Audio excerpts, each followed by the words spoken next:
so they are building the new generation of kids, so they have the groups and everything is, let's say, set. In Germany is also, similar, just much larger numbers than you have here in Finland, but also they're struggling. They're doing million things to bring the best kids together, also in some regional practice, because also in the clubs you have variety of quality, variety of coaching. It's a big issue.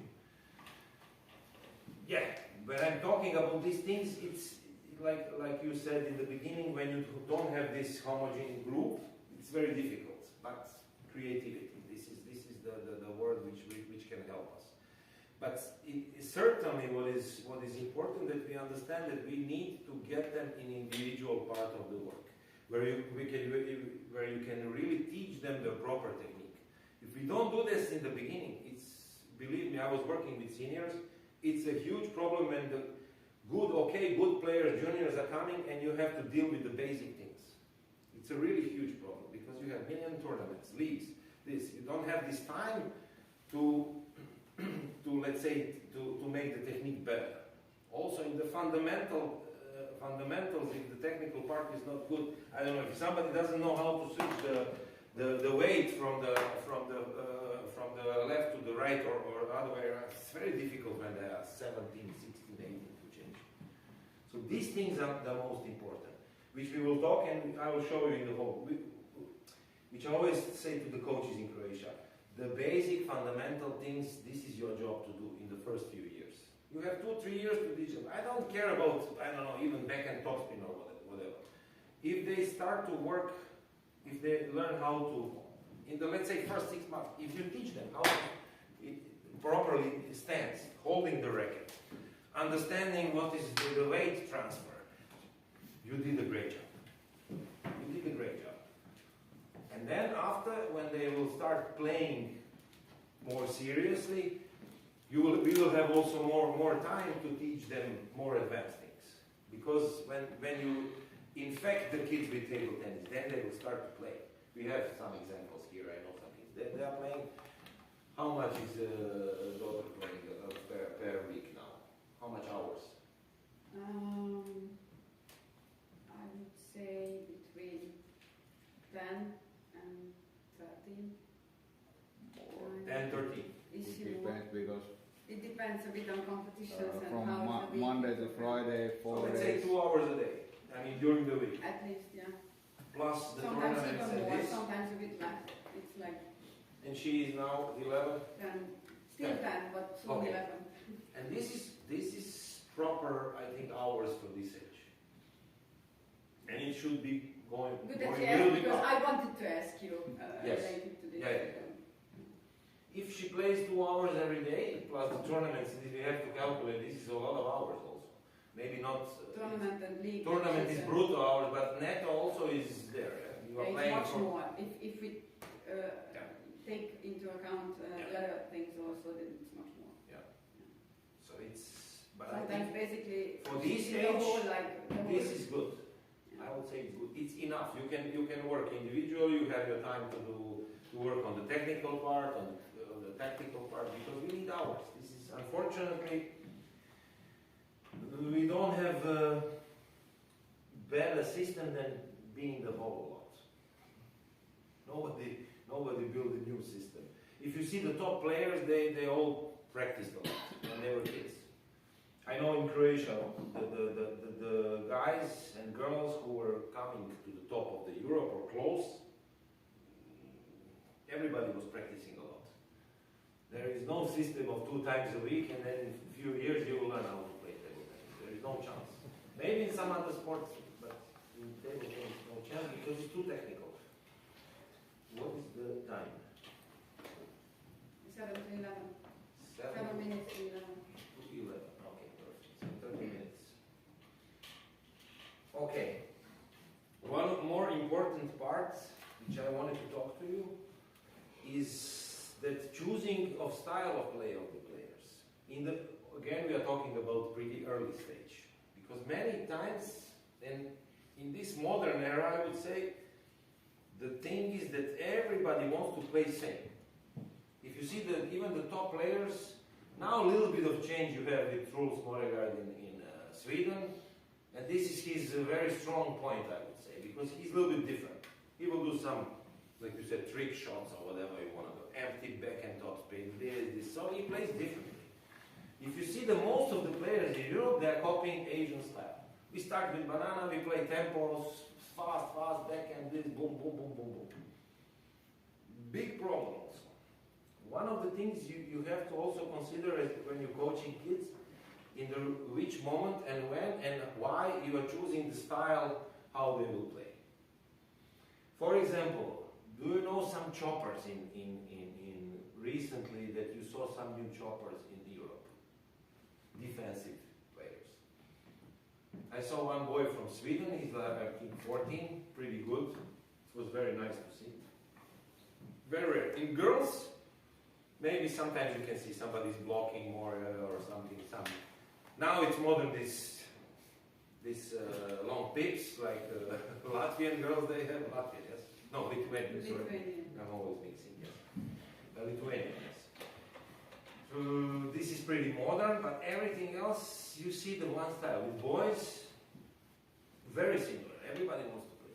It's a big problem because it's first of all, like I said, we have these physical attributes. We have morphology, the way we are built.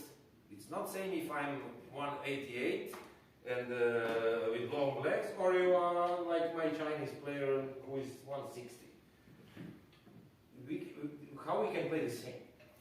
Or somebody is very fast, explosive, somebody is not. Somebody is, when we are talking about physical attributes, then we have mentality of the player. Some of us, we are more defensive, we are not aggressive enough.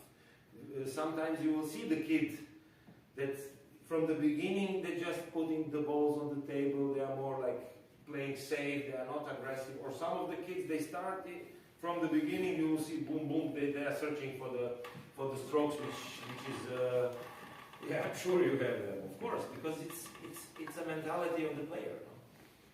And third thing which we have to think about when we are choosing the style, when we are talking with kids these days about choosing the style, not telling them, it's individual preference, because again, you see what they want to play. Maybe you have this experience. I was talking to some Swedish coaches before, 20 years ago. They said when they start with kids, they let them to play. They don't start with teaching them, let's play forehand like this, backhand like this. But they leave them in the hall. I don't know if this is true, you are close neighbors, so maybe you visit Sweden and you talk with them. They let them to play, and then they see what is the preference of the player, what they want to play. Yes, please. Yeah, I think you can see that from the Swedish players. Also, everybody has a kind of own style of playing. For sure. It's different than in the rest of the Europe. Somewhere in the basics. This is what I heard. One coach told me that. So we leave them a month or 2 or 3, I don't know. And then you see the kids, one will go far away from the table because he feels nice here. Somebody will be, as I said, maybe more aggressive, starting with the, or I don't know, serving. You will see when they start to serve a little bit, you will see if they want to serve very aggressively or just put the ball in. So you see the mentality already, yeah? Or the preference, how they really want to play. Some kids, I had this experience. They are aggressive, but they like to be behind. They want to be behind, not only because they want to play the high ball, but they feel nicer when they have the space. So I think we all, many times I was doing these mistakes. So, okay, basic technique, you know. This was the main thing. In Eastern Europe, you had the technical part was like, this must be perfect. And we were wasting so much time to teach them the perfect forehand. It has to finish here. If it finished here, it's not good. So this was I was very young when I started with the beginners. I was 21-year-old, and this, so I didn't know. I didn't know how to think, and I was just doing what the coaches told me and taught me. So I lost a few years for sure about with this perfection of technical part. But the important thing is, when we talk about technical part, is the fundamentals. This is the best players by far, men, Swedish, because fundamentals are always there. Even if some things looks crooked, but you will see the fundamentals are there. When we are talking about fundamentals, we are talking about the body. They will always hit the ball. You will see that they are switching, they are going inside of the ball. The hand, sometimes it's, I don't know, if you see Pargerel, the backhand is not the best. Yeah? But still, even with that backhand, he can compensate a little bit to catch his forehand, which was great. But also the fundamentals, stance, this, he was not like for example, Benson, if you probably you know, he's from Denmark. He was like totally off the balance most of the time. But better back. Yeah, backhand was naturally unbelievable. He played in Croatia, so I saw many times he practiced. He played in Zagreb for a few years. Married one girl from Bosnia. And but the fundamental with the forehand for him was a big problem. In Sweden, I didn't see, at least in the international level, the players like that. Because these fundamental, basic things in technique, they are doing well. I don't know why and how. Some parts of Sweden I know, because I was there and did the clubs. But this for sure is good. And this is when we talk about technical part. If you teach them the basic things, the rest, it's a little bit about individual preference, morphology, everything. If like I said, Primorac was doing a little bit not perfectly technically top speed with forehand, but there was advantages also. Like for example, again Mays, also not perfect, but fundamentals very good, and also this side spin was actually advantage, not disadvantage. Because when you come on this level, if the ball, when you have side spin, the ball will come here, not here. So this is huge advantage on the high level. If you bring the guy a little bit out, because your side spin is more. Yeah? So again, I went to the top level. But this is, in my opinion, very interesting and important to think when you are dealing with kids. No, don't be afraid to put, I don't know, if you see that the guy is, he's not aggressive, he feels safer when he's behind, he needs more time, he's not too fast, to make chopper. Or to play, I don't know, maybe back and top spin, but a little bit behind. Like we had before, Van Gaal or somebody who was playing half distance. Because in these days you can see, again the players are doing this kind of, this Brazilian Calderano, he's not playing from the table. Yeah? He's playing off the table. So it's possible, because in one moment everybody wanted to play very close, boom, boom, boom, boom, back and forehand. Yeah? Kick, forehand, like you see the I don't know, this Japanese Harimoto. This is woman table tennis. Yeah? This is girls table tennis, what he's playing. Because he's so close to the table and just going for speed together with spin, but there is not enough power. Okay, it's a little bit too small, but the style is like girls. It's changing. This is nice to see. Yes. The basic idea is easy to understand. If something is basic, fundamental, and something is personal, that is basic idea everybody can understand. Mm-hmm. But when you are coaching, it's sometimes unbelievable hard to find, is this personal or just mistake? Just mistake. Yeah, something is wrong, but can you always see that this is personal thing? You let him or her hit this way, part? Or is it actually just bad way? You mean in the technical? Yeah. So technical. If you see something which is not like, let's say, perfect technically, like in school, but okay, but fundamentals are different. Fundamental is what? Like I said, if we talk about, let's say, forehand topspin. First of all, you see the stance, you see the bodies in the correct, the openings, the going into the ball from the legs, core and upper body with the hand together. So if the hand is a little bit going a little bit off or a little bit aside, it's not a huge problem. It's a problem maybe for power, because we are not perfectly going inside of the ball, so we are doing a little bit off here or a little bit off here. The power will be less, but it's not the end of the world. Because these small things can be also, as I said, advantage, because the ball will be a little bit curved in the other way. It will be maybe more difficult to read what he's doing, to anticipate what he's doing, because he's a little bit unusual, or how do you say in English? Unorthodox. Unorthodox, yes. So which can be advantage when we go higher level. We don't want to teach them that, but they will catch by themselves. But this is not a mistake. Mistake is if you see that the kid is playing from the left foot and staying like this, for example. It's a huge mistake because he's not switching. It will affect the moving, it will affect the actual shot, the bringing back to the neutral situation. That's a big mistake. Yeah? This is something which we cannot allow that is happening in practice. So immediately we have to change. So did I understand correctly? So basically, if your core and feet works fine and they go together, the hand position doesn't matter that much. Okay, it matters, but yeah, we are talking about the beginners. Yeah.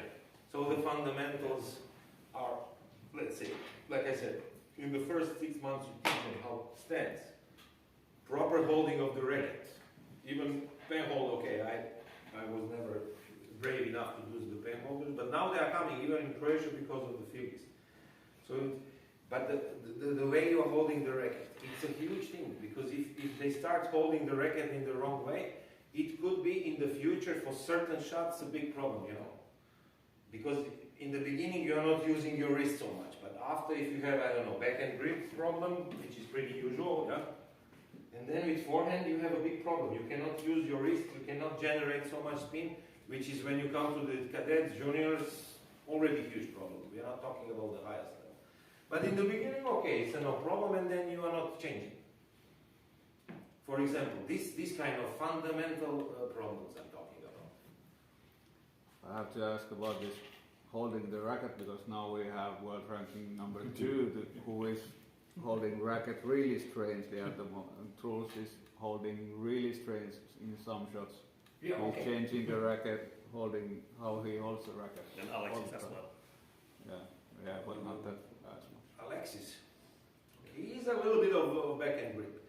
For Truls, he's changing. I don't know, to be honest. I didn't notice so much what he's doing. But what I noticed, he's changing. Again, he's a little bit awkward was the word I was looking for, but you give also the right one. He's a little bit awkward player. You know, with certain grips, you can do certain things very good. Everybody knows of Charles when he was doing the backhand short. I don't know if you noticed. He was doing actually something like this. He was holding the racket like this. But he was doing actually the pen hold. This grip. And when he was doing the short backhand, it was perfection, because the angle was perfect. It was like you hold the pen hold. I have to take the racket. I have it. So actually also not a mistake for that shot. But if you recover fast, I don't know, you're younger, for sure you ever noticed what he was doing of Charo with the backhand short. Or is too old for you? Many people do that nowadays. Yeah, because they saw him. Yeah. But actually, you see, this is which is much better to play short, long flicks and everything, because your wrist is in the better position, the angles are perfect. When I teach the kids for short, when they can understand, I always say, okay, take the panel, immediately they play. They will not put the ball, they will not wait for the ball, they will go more aggressive when you take the panel. Try and you will see. So, example. Big mistake, but yes, for backhand topspin he cannot play, but he's doing this, coming back to the regular grip. And every player has some individual, again we are talking about the individual things. A little bit of this, but important is that the basic of the hand and of the body is in the correct position. So if you are holding small backhand grips, a small mistake, it's not perfectly in the middle, it's a little bit, but it's still not affecting that your wrist can work. Conley, who he was like that. Many players they have, because of they like to play backhand more. So when they come to forehand, they don't change so much. I don't think it's a big problem.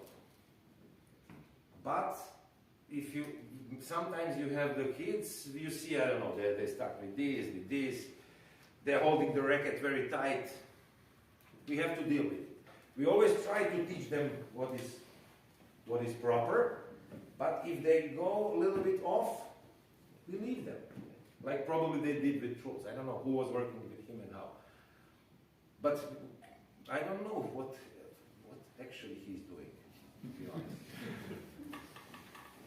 Can you show how he holds? I didn't watch the Truls. Yeah, No, really. yeah. It's like very When he played backhand. Backhand. Yeah, especially in serve. And forehand also. I have to see that. Really? Like this. it's really. I think no one can copy. He's holding like this. But he's changing quite a lot the grip all the time. Yeah. I have to see. I didn't know. And especially in serve. When you put serve, Okay, serve. two fingers. Or Yeah, three. I know. That I saw. 2 or 3. But 2 fingers adjustability, which is for serve is not the problem. Because if you see, when you put this, you have more stability in your palm and in your wrist. So when you serve, you don't use the big motions with the wrist. You use small. So not a big deal. It's a problem if you want to do probably serving this or this. Yeah. For the regular serve, this would be a real problem. This is why we are doing the again penhold imitation to have this regular pendulum. The first picture that comes where he plays forehand line. I know forehand. I saw this when I was. But he's changing like a grip really a lot. Yeah, but the lines up is Like this. Yes. from just like this. This is here. No, because like this, he wouldn't, because Yeah, it's but not he's relaxed. going back and forth. Here you can use the wrist. But it's like, because the grip is really loose, he's holding racket like this. Yeah. And this is why he's doing And it. then there comes this and then he Mm-hmm. changes, but He changed, yeah. Okay, but Truls is specific in many ways, I would say. Like you have many of these top players, you see some different. So when you start from very beginners, you always start with forehand grip in very beginning, probably. With forehand grip, like basically how you move. Yeah. At what point you try to teach them that for backhand they can grip a little different, that they can. But in my experience and my thinking, you teach them the neutral grip. Yeah. For both. They will start changing, finding the angles. So I never teach them, okay, you start with for backhand you change, for forehand you change. You always try to do this. Because when you have the neutral grip, you are able to play everything. This is the school grip, let's say, yeah? Because from this you can do side spin, you can, when you learn how to relax your wrist, there is no problem if you are always in the middle. This is why we have to teach them like this. But of course, some of them they will go here, some of them they will go here. If it's not like, I don't know, I had a player in my club before, he was playing forehand like this and backhand like this. And he could do it, unbelievable. We didn't change, because for him it was no problem. Reaction drills, everything he was doing very fast, he was short, fast, and good feeling in his wrist. Normally, most of the players, there is no chance they can change in a very quick game from this to this. I think many high-level players change. No one, only Malanga I know that didn't ever change, but all the other players. They change, but how much? This is important. If they change a little bit or they change extremely. And which point? If you have, I don't know, for example, you have very slow ball, they change even the side. There is no problem. But when we are talking about, let's say you are kicking back and then reaction, can you change? Very difficult. Very difficult. To these extreme changes. Yeah. And this is in modern table tennis many times. You see, very fast. Yeah. Even with the boys. Yeah. So with this we have to be careful. In my opinion, teach them in middle, and then they will start changing, and then just don't let them to do that too extreme. Because let's say we are talking again about the fundamentals. Let's give them good fundamentals, and after that they will develop these specific things, individual specific things which they have. We don't need to kill them because it's not the way we think they have to do it. But if you see the effect is good, for sure it's okay. And let's say what is correct technique, that you can, let's put some kind of idea. I can do in the certain speed, I'm safe, I'm consistent with the shot, I can put the ball in the different position of the table. Then technical. And in the moving, in the pretty fast moving, of course. Because from standing, everybody can play. Then the technical part is okay. And of course, if the quality of the ball is good enough. We are not talking, okay, you just play the ball. But if I can do it during the moving, if I can play down the line, there, I don't know, middle, if I can change, the quality is there. So if the motion itself is not like you think it should be, not a big deal, I think. The contact is important, finally. Yeah? And like I said, in this physical morphology, my hand is very long here, somebody is shorter, it's not same. Of course, the motion will be a little bit different. Also, the body is different. Somebody who is tall for us is very difficult to keep the balance. For example, we have to go lower. We have to find a way to make our body smaller. For somebody who is shorter, like Karanga before, they can play like this, no problem. Karakashevich is a little bit like Truls. Yes, right. It's not the best examples. Yeah. Yeah. Always there is some of these players, except from Asia, which are, okay, this is very good, but you don't want to teach the kids like this. Right. You don't want to teach them to smoke and drink and have a big belly. Yeah, and cigarette. And having a beautiful hand. Yeah. You have to find this kind of talent. You have to be lucky enough to get them in the hall. Yes. But I'm friends with him, so I don't want to talk too much.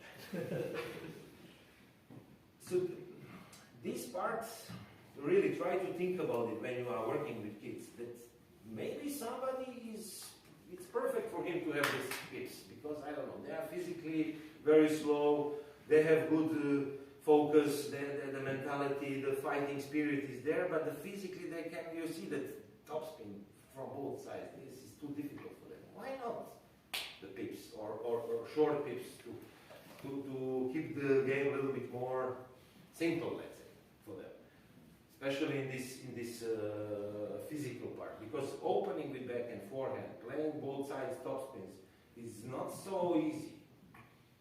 It's not so easy. Even in the sense of the physical part. Yeah? Because you have to have agility, the coordination, everything, the feeling from both sides. I had the players, forehand was unbelievable feeling with backhand, they don't have so much feeling. So it's very difficult to teach them how to look with backhand, to be safe, consistent, and with a high quality.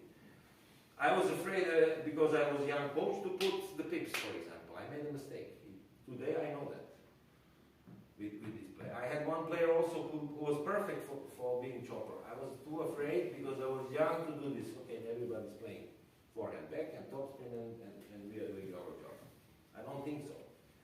And this is also lack of these players in Europe is making problems for the all level of players in Europe because they don't know how to play against defense, for example. Now I brought one hobby players to the hall with the kids. Unbelievable. They cannot make two topspins. Before, when we were young, in Yugoslavia, there was always at least one guy who is chopping in the home, or girl. So you can learn. This is also important. How to learn to teach the kids the best topspin on the underspin ball. Chopper. There is no better practice than that. If they few times a week they play for 30 minutes against chopper. Because on that ball you have to make topspin with the legs. You have to lift the ball. You have to do all the important things for the forehand topspin opening. I don't know in China, but always they have different styles. Yeah, but the kids also, most of them were just like straight up attacking. Yeah, most. And that's actually one of the problems in the Chinese national team program is like they just have like that one defender, right? That Mata guy. This like young that's like at a higher level. But before, you remember, they always had. I mean, they have a lot of players. That's like They lost, for example, I will tell you, they lost 2003. to Joseph. Why? You know why? Because they had only one chopper.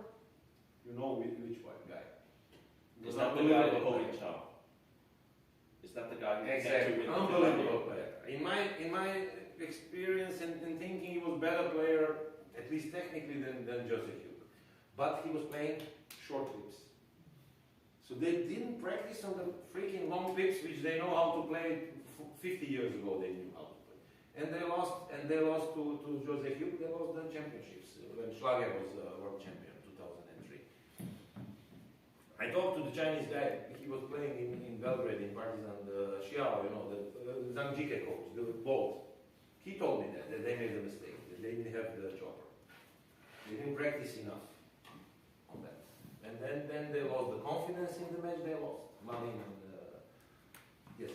So, I suppose now that in women's side there's Honoka Hashimoto who came through last year, like quite strongly. The Japanese girl, yeah. So I suppose like in the beginning she was getting unbelievable results. And now I suppose people are reacting to that by having people, and that's why her results are not Yes, quite at the it's same. always like that. Yeah. Because you start to adapt. First of all, when somebody new comes, young players, usually they start to like killing everybody, especially when they're a little bit different, awkward or something, or they have material. But with time, I was in that world for more than 10 years. You start to see in tournaments, then you see the videos, analyzing this. Of course, you start to find the gaps in the game of these new players. In the beginning, when they come, you don't know. You don't know where are the strong points and where are the weak points of that player, because they just came in. It's many times with Asian, B team from China comes to the tournament, everybody's more afraid because you don't know what they are playing. And you know they are very strong, of course. Okay, I think we went through this part of the subject, but try to think about it and to maybe to be again creative enough and not afraid to try something with the kids, to make them to find them style of the game and to follow what they really want to play and what they can or can't. This is very important, because many times certain things they can do. Even when we're not talking about the kids, they have to be the best, or you are expecting them to be a national player or whatever.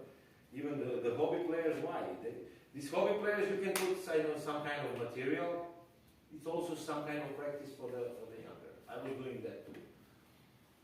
So you put, long pips, for them it's same, they are just playing. But you have somebody who is doing something at least with this, or long or short pins or something like that. So you can teach the kids. You can teach the kids, or they can actually not teach them, but experience that. Because one thing is what we are talking about. Again, when you chop to the long pips, the ball will come back empty. Yes. If you don't play against it, it doesn't mean anything. No.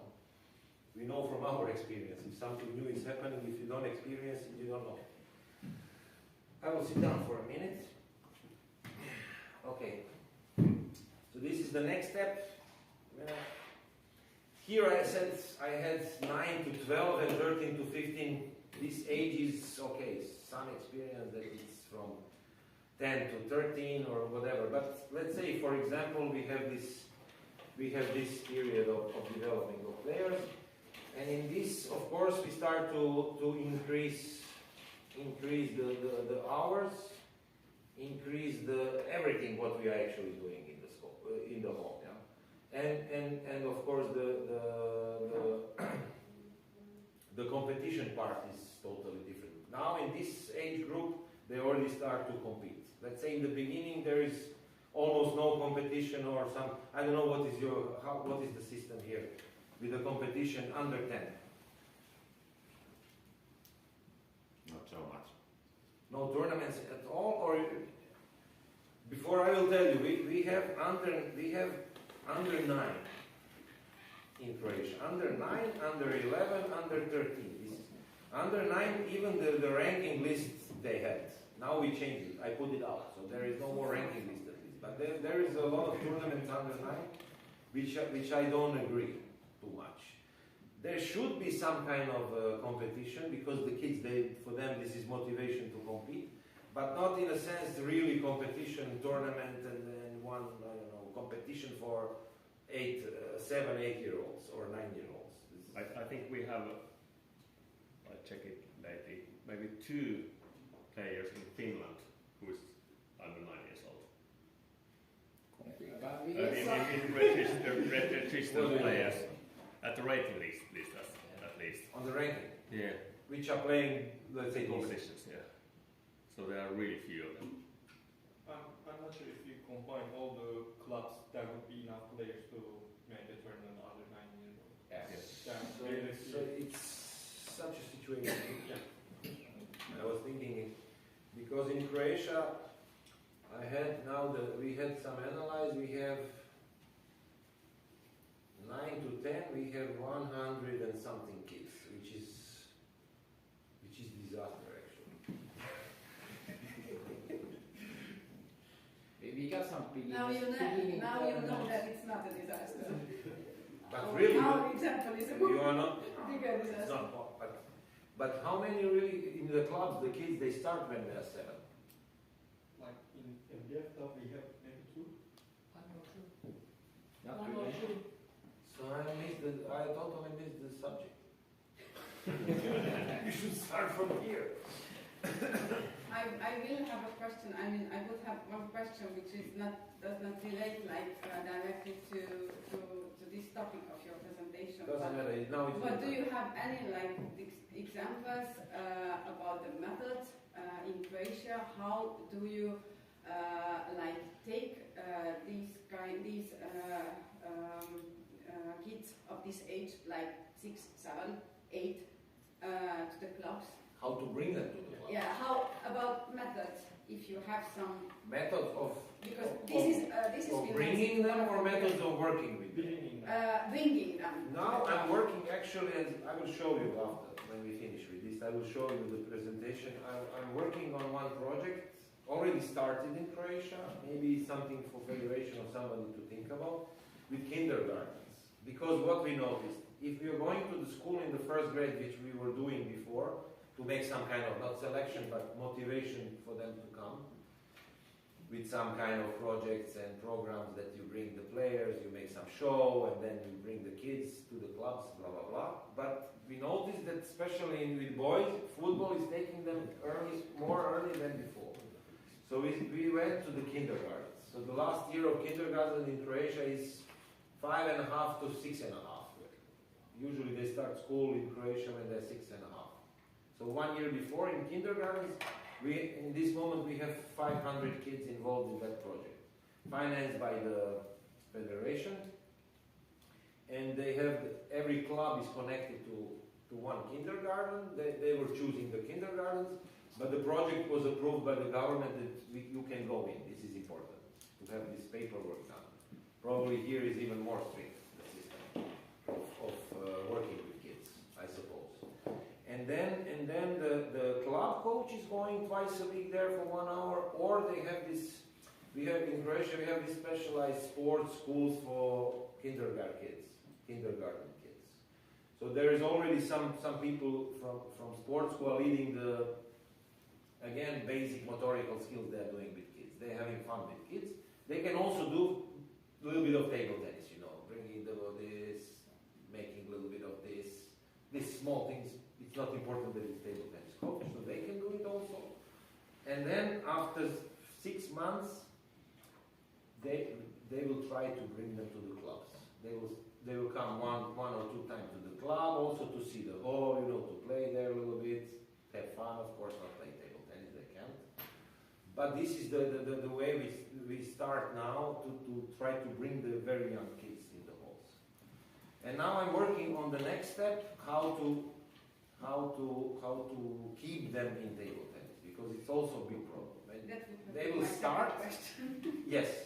Now I'm working on that project. I will show you. It's not the part of this presentation, but I have it in the computer, the presentation. Because we are doing our club is doing really a hard work, but with elementary school, elementary classes kids, not the kindergarten, but it's really difficult to bring them to the club, especially the girls, but like in general. Like girls is more difficult. It's really, we don't really have girls at all. Yeah, we will have also open discussions, so we can talk about this. We have this open maybe more discussion important session than 5 actual o'clock. Yeah. Yes. I was saying that we have these questions and open discussion session. This Yeah, we will have session tomorrow. maybe. Yes. Tomorrow. Maybe we will have. speak more about This is, this I question. guess this is one of the most important things. It is. That we need small kids to be in the club. In Croatia now, we come to the conclusion, this is why I'm working again there, because this is the first priority of the federation. How to bring the kids back, because we lost so many.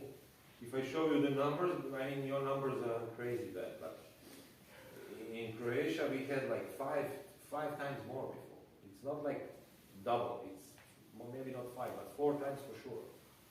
More kids. Because from the base of the kids, you will find some talent. If you have 3 kids, what is the chance that somebody is not?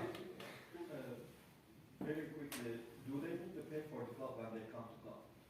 In this project is paid by the federation, so they are not paying. When they will come to the club, with time, I think first 3 months it will be like free, and then they will pay. I think that's also a problem in Finland because they have to pay, I think, from very beginning, and it's not that small amount of money too. So there's not that much of funding kids to come to play free. Yeah. Basically, they have to pay from beginning, and I'm not sure parents are so willing to do that, like from very beginning. We will discuss this during the open discussion. Maybe what is the time? How are you standing in time? Half an hour. Half an hour more we have. Yeah. Okay. Let's go with this part, and then we can open discussion for maybe 15 minutes more. Yeah. So I need maybe 10-15 minutes, and then we can go on, and then we can discuss because it's very important. I agree. So in this stage, when we all, let's say this is not the beginner stage anymore. We start to have kids. Okay, 9 to 10. Maybe in Finland it's 11 to 13. Doesn't matter. But it's more about the skill level than age group. We increase first of all, we have to increase the training hours, because now we will start also teaching them, or they have to learn more advanced technical part. We are not talking about really topspin, backhand topspin, serves, receives. We already have a lot of spin involved in this, so they have to be in the skill level must be much bigger, much higher than when we are just rallying without topspin or working on what we were talking about, the basic things, movements, rhythm, and these things which we already, let's say, set and everything is good. Now we start to teach them a lot of advanced shots, spin. So we start, I don't know, a lot of work with the serve, first openings, connecting with the second, third ball, and so on.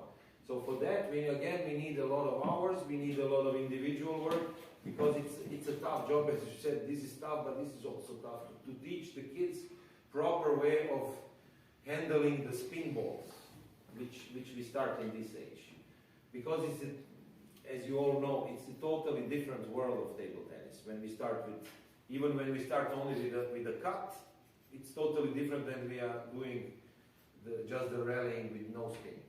I don't know how you are doing here with the young kids. How early you start with the individual experience, of course, with the spin. When I talk about the spin, I mean underspin, upspin, whatever. Or what is your experience? Or you start with just rallying, just without the spin, the work. What is your experience? I think that's the ideal, not to every spin, because if I teach them early topspin, then they will do topspin for normal flat hit too. So ideal version of it is not teaching first year, but they all learn somewhere else something that they use. What's your experience? Yeah. So, yeah. Because, for example, I had a book from Germany. They started with forehand topspin. I never tried, to be honest, because I was okay. You work with kids; they are not guinea pigs, so I will try something which I don't believe in. But there is also this kind of school that you start with topspin. For me, it's very strange because spin and speed and balance, and you have to take about so many things in the beginning, and then to add one more problem to the kid. I don't think this is the best way. But some of the coaches, they did it, and they say it was okay results. But I never saw that kind of training, to be honest. But when we are speaking about this about this spin involvement, we have to be also very careful that we don't lose the basic things which we built before. For example, many times I saw the problem. You start teaching the kid topspin, and then the rally with forehand was rally before, now it's topspin. It starts to mix. It's the phase when they will, for sure, they will mix these two movements. Especially if we are talking about topspin on the underspin ball. So you have to go under the ball, you have to use your legs, you have to lift the ball, and then second, they want to play topspin, but they want to play on the block ball, but their hand is automatically going down. Very usual mistake. So what I was doing, and I prefer actually that you start teaching topspin on the underspin ball, but on the block ball you continue with rallying for some time until they are not able to understand how to go from the first topspin to stay up and to put yourself in the position for the second forehand topspin. This is my experience. I mean, I'm not saying this is the only way. And I'm also, many times I see now when I go around the club, it's the same problem. They start ball, and then second ball is very difficult for them to play the block ball. Yeah? And then, okay, you can in the rhythm, you can rally again, and with time you will start to play topspin also on that second block ball. Yeah? One of the examples. I don't know what is your you had this experience with this problem probably. Same thing with the backhand opening. In my experience, opening yes, but continuation first with rallying, and with time you get to the point when they can play this backhand kick or backhand topspin on the second ball. Because important thing is in the process of teaching is consistency. If we don't have the some basic amount of consistency in the practice, so they're able to place 5, 6, 7 balls in certain drill, we will have a problem. Because if they will play one perfect topspin, but they cannot continue. So what we accomplish, the match is starting, boom, first topspin in, somebody starts to block, they're in problem. They have to be able in the drills, and we will talk, not today, because today we will not have time, but tomorrow we will talk about the actual drills and combinations in practice.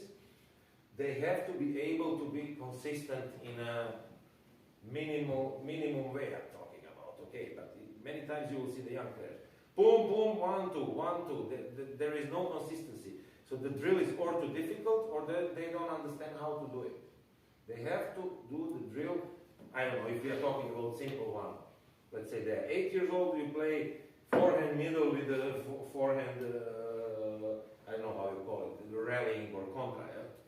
So this is very simple. If you are moving in a proper way, if your hand is in the good position, if you are not rushing or whatever, then you have to do at least 15, 20 balls. And with this repetition, also the small technical adjustments are coming if you are putting the ball on the table.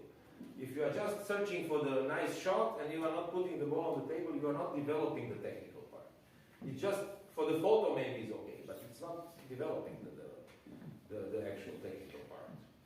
Same thing is in this age. When they start with topspin, they have to be able to continue, I don't know, some drill or open game, at least few balls. So they find the rhythm and timing, which is one of the most important part in this period to learn. Timings and rhythm. We were working for the rhythm of moving in the beginning, but still with playing the ball, finding the timings is not so easy when they are very young. But in this, when they are playing already, let's say 2 years, when we are talking about 9, 10 or something like that, they need to understand how to move and how to find the timings. When they start to find the timings correctly, the consistency will really go up. that they will really start to be more consistent. And if we have good control over the practice, they're not playing too hard, which is usual problem. They are not focused enough, so they start to bang the ball. And this, but this is called control of the practice. If I'm the coach, I have to have the control over this group of the players, or in your case, maybe few of them. Yeah? One of the most important parts, which I didn't write here, but when I talk to young coaches, many times you are, as we were talking before, you are on the table, you are playing with, I don't know, 2 guys, and these guys are playing what they want. So this is nothing. This is not control. So it's better to step out, take care about this group, to bring them to the focus again, and then during the playing, one eye has to be here. So we have to have control over the group. If not, these hours are just time wasting, almost time wasting. Also in this period we start to develop, like you can see here, tactical skills. With tactical skills, I was thinking about the basic things, of course. This is even in the beginning, if we are talking about beginners, for example, I don't know, we teach them to open the serve.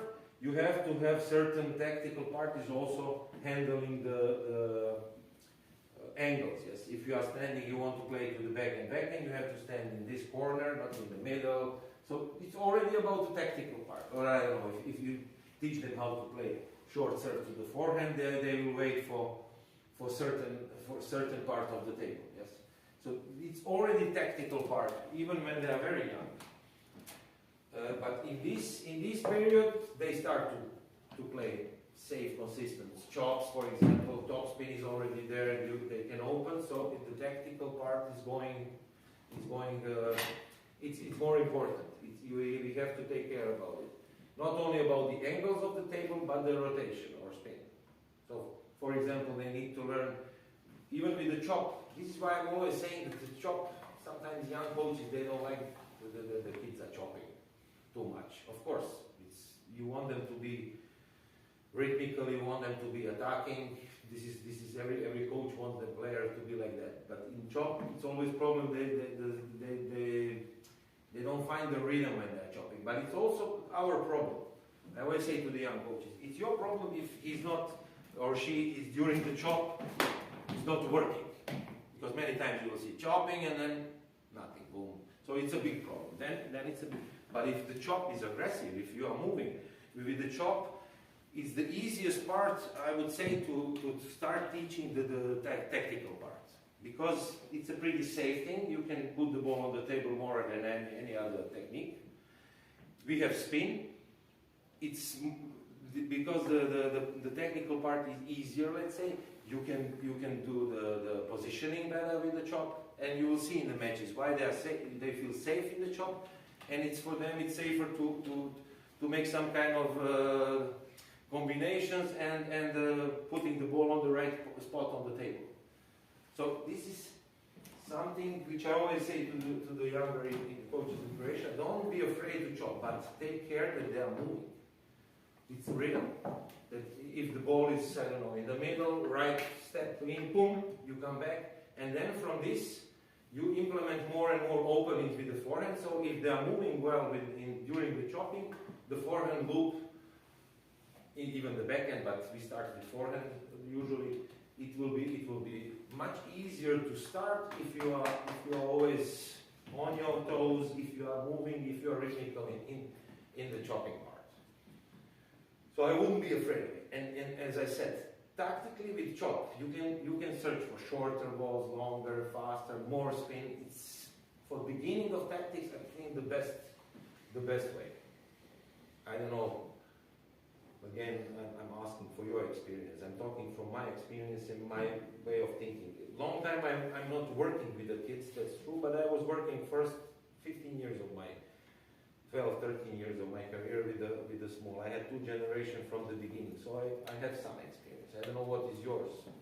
Or maybe Chinese experience, what you saw in China about chopping.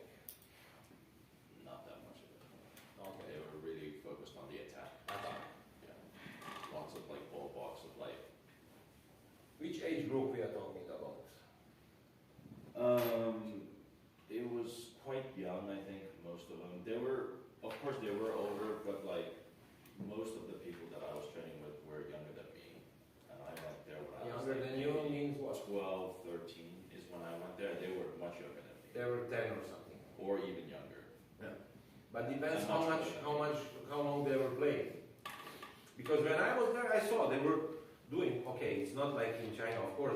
They are so rhythmical. They are so fast. The kids. They will start opening, but it was not the problem 1, 2, 3 times they were chopping. I saw when I was in Harvard, for example, and they were around 9, 10, something like that, and they could open also the back. But sometimes you could see that they were doing. But it was always very, very rhythmical, very aggressive. But okay, I'm saying what in my opinion, what is important. But again, most important part from the beginning is that finding the rhythm and taking care that the kids are always moving, always rhythmical, that they are not standing still on the table, which many times I see in many. Even your son, you see that in the beginnings, in that time we were talking about rhythm, you remember, in Harvard. The problem was this standing, boom, arrhythmical playing, let's say. The technique was okay, generally. The motion part of it, but there was no rhythm, and we were doing that. Now he's much better, what I saw him last time. So he's taking care. But this is in the fundamental thing, so it's in the beginning, from the first day you are coming to the home, you have to take care that the kids are always in some kind of motion. And when they're young, they like it. So it's no problem. Even the small reactions I was doing with beginners. They don't know how to put the 2 balls on the table, but if you tell them from the neutral to here, oh, and for them it's fun, they try, it's no problem. Also the basic physical and mental training, what I wrote here. When we talk about the physical training, it's not about, of course, some kind of fitness, let's do the crazy program, but we need to take care that, first of all, with stability and coordination, which we were talking about before, they need to start building the specific strength and specific strength for the table tennis. For stability, core is most important. So we need to work a lot on the core. A little bit on the basic things with the legs, for example, just sitting on the table, on the wall, just to do basic things which we can find anywhere. So these kind of things when we are talking about. Of course, we will not use any additional weights or something like that in this period, but to build, to work on the core, on the legs, we start. Because many times for the topspin, for the developing of topspins, you already need a lot of core. You need to open yourself. You need to use the body to go into the ball. You need also the legs on the underspin ball. And not only that, we need to start developing the body for the table tennis. So in this physical part, I was thinking about these things. So every second practice, or even depends how much, but 2 or 3 times a week, 20, 30 minutes of this is not a problem for kids. And you will see the results. They will start to have more power, especially in the core part. How many minutes did you say, so? About the program, I would not say, but I'm saying even every practice, I don't know, okay, she's practicing every day. So 2 or 3 times a week, she can start with, this is 20 minutes. At the end of the practice, or in the beginning, you can do something. I don't know how you're making warming up, for example, for her. So is it a problem if it's like it's like, for example, after the like table tennis training? No, it's not a problem. No. So these things are not the problem. So these basic things about the core, legs, or you can make additional practice. Now it's very popular to make this additional practice for kids. For example, I was in the club 5 days ago. They're practicing every day, perfect, but one day is physical. I said to the coach, I don't think they need table tennis. You make half a training of table tennis, and then second half you will do the physical, because we need these hours, which we always say. You need to repeat this. You need this repetition, so we need hours in the hall of table tennis.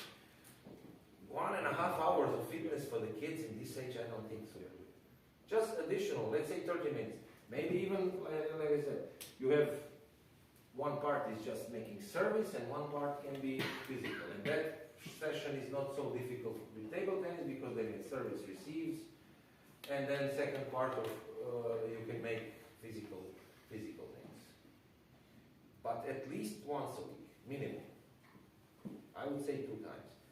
One, if you make like this, let's say 1 hour of serve receive, and then one time some additional things.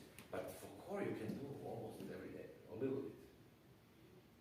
You cannot overdo the core if you are taking care that you are doing also the back part. This is important. But this is more for people who are fitness coaches. Because this is connected, you know. If this is too strong and this is too weak, it has to be synchronized, the back and the. But this part is very, very important.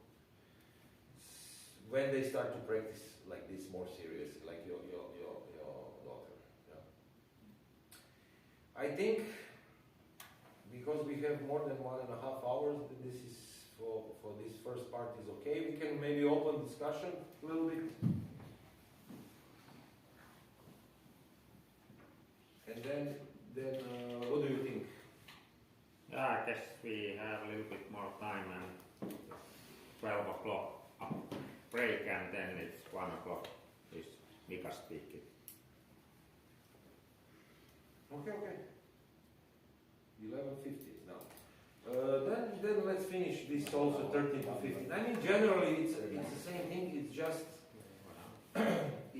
increasing again the hours. Of course in this age they already start, they should already start really seriously with practice. So let's say your daughter in 2 years, we have to increase the hours. We have to find a way how to organize the week to have even more hours. I don't know if that's possible with school and everything. In Finland everybody goes to school from the morning to the afternoon, I suppose. We still don't have that in Croatia. Some schools, like maybe 30%, yes, they are going in this direction, but still we have morning and afternoon. So some of the kids, they go afternoon to the school, then they can practice in the morning.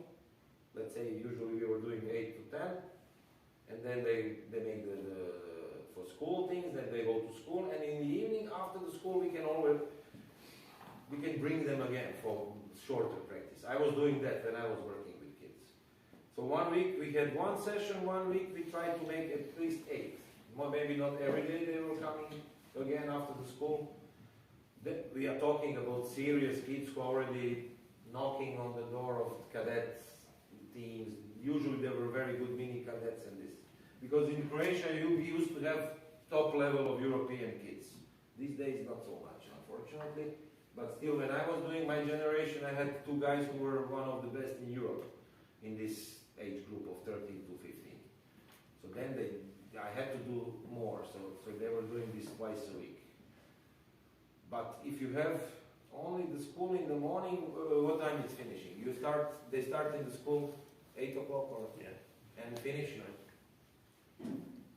It depends on the age. Okay. So small pupils ends at noon or at 1 o'clock. So it's not like in. I thought that everybody is up to 3 o'clock or something. No. So they go home. Yeah, and maybe when you are 12, you will get up from 1 o'clock or 2 o'clock. Okay. Rarely. So it's not the whole 3 o'clock. day. I thought you had this system like the whole day. Yeah. So amount of hours increases. Yeah, okay. Already With the Already. like this. But then it's, if you have crazy parents, then it's possible to make it. To come after the school, let's say 1 hour, and then in the evening normal session, or something like that, to increase the hours when I'm talking about This is Camilla is doing in the same way now. She's usually coming to the hall, not home after the school. directly to So, the home. yeah. And the evening The they hall have, is the second home. and she likes it. No problem for her. Not really. Yeah, okay. Some kids are like that, they just want. So we have to give them the opportunity. But to come back to this, I set to 16 to 20 hours, which is maybe a little bit too much. But when I'm talking about this amount of hours, we are already thinking about weekends. Because during the weekends, this is something I almost forgot. During the weekends, when we don't have tournaments, this is the actual best time to practice. The kids are fresh, they didn't go to school, so they have more energy, and we can make two sessions a day without problems. So let's say that Saturday we can make two, Sunday maybe one practice, and then Sunday afternoon you have to give them some time to prepare for school at this.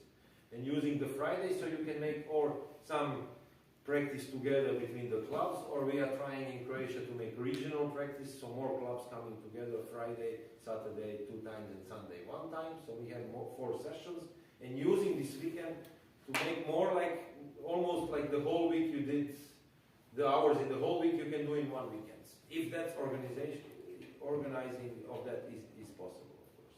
But just to maybe to think about it, I don't know if you are doing this.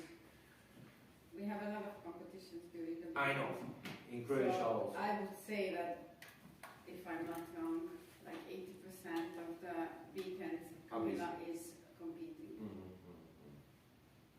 Yeah, this is also. Which is that would have been another question, the balance between. That's also big problem. Between the camps competitions and like regular practices. In the age you are talking about your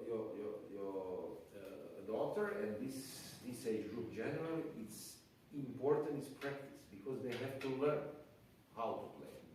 Competing is just showing us what we did in the practice, should be. But if she's playing like, for example, like 4 times a week, like weekdays, and competing in the weekends, is that okay? Or should we think about also the thing that she should sometimes play on the weekends, like trainings and? It's not a big deal about the organizing, and she's practicing pretty much, but why we are going on the competitions? What is the reason why we are going to the competitions? That's the main question, which we don't think about. It's just the program. Somebody gave us the program and the competition. Let's go. We have to build the points, so we are number 1 in Finland, and then we will be number 10 in Europe. It's wrong. The competition in this age, it's something which is showing us what we are actually doing in the home, what we are teaching and learning. It's like in the school, you have the test.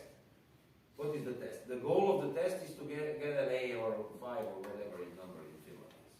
No, it's the goal of the test is to see what they learned.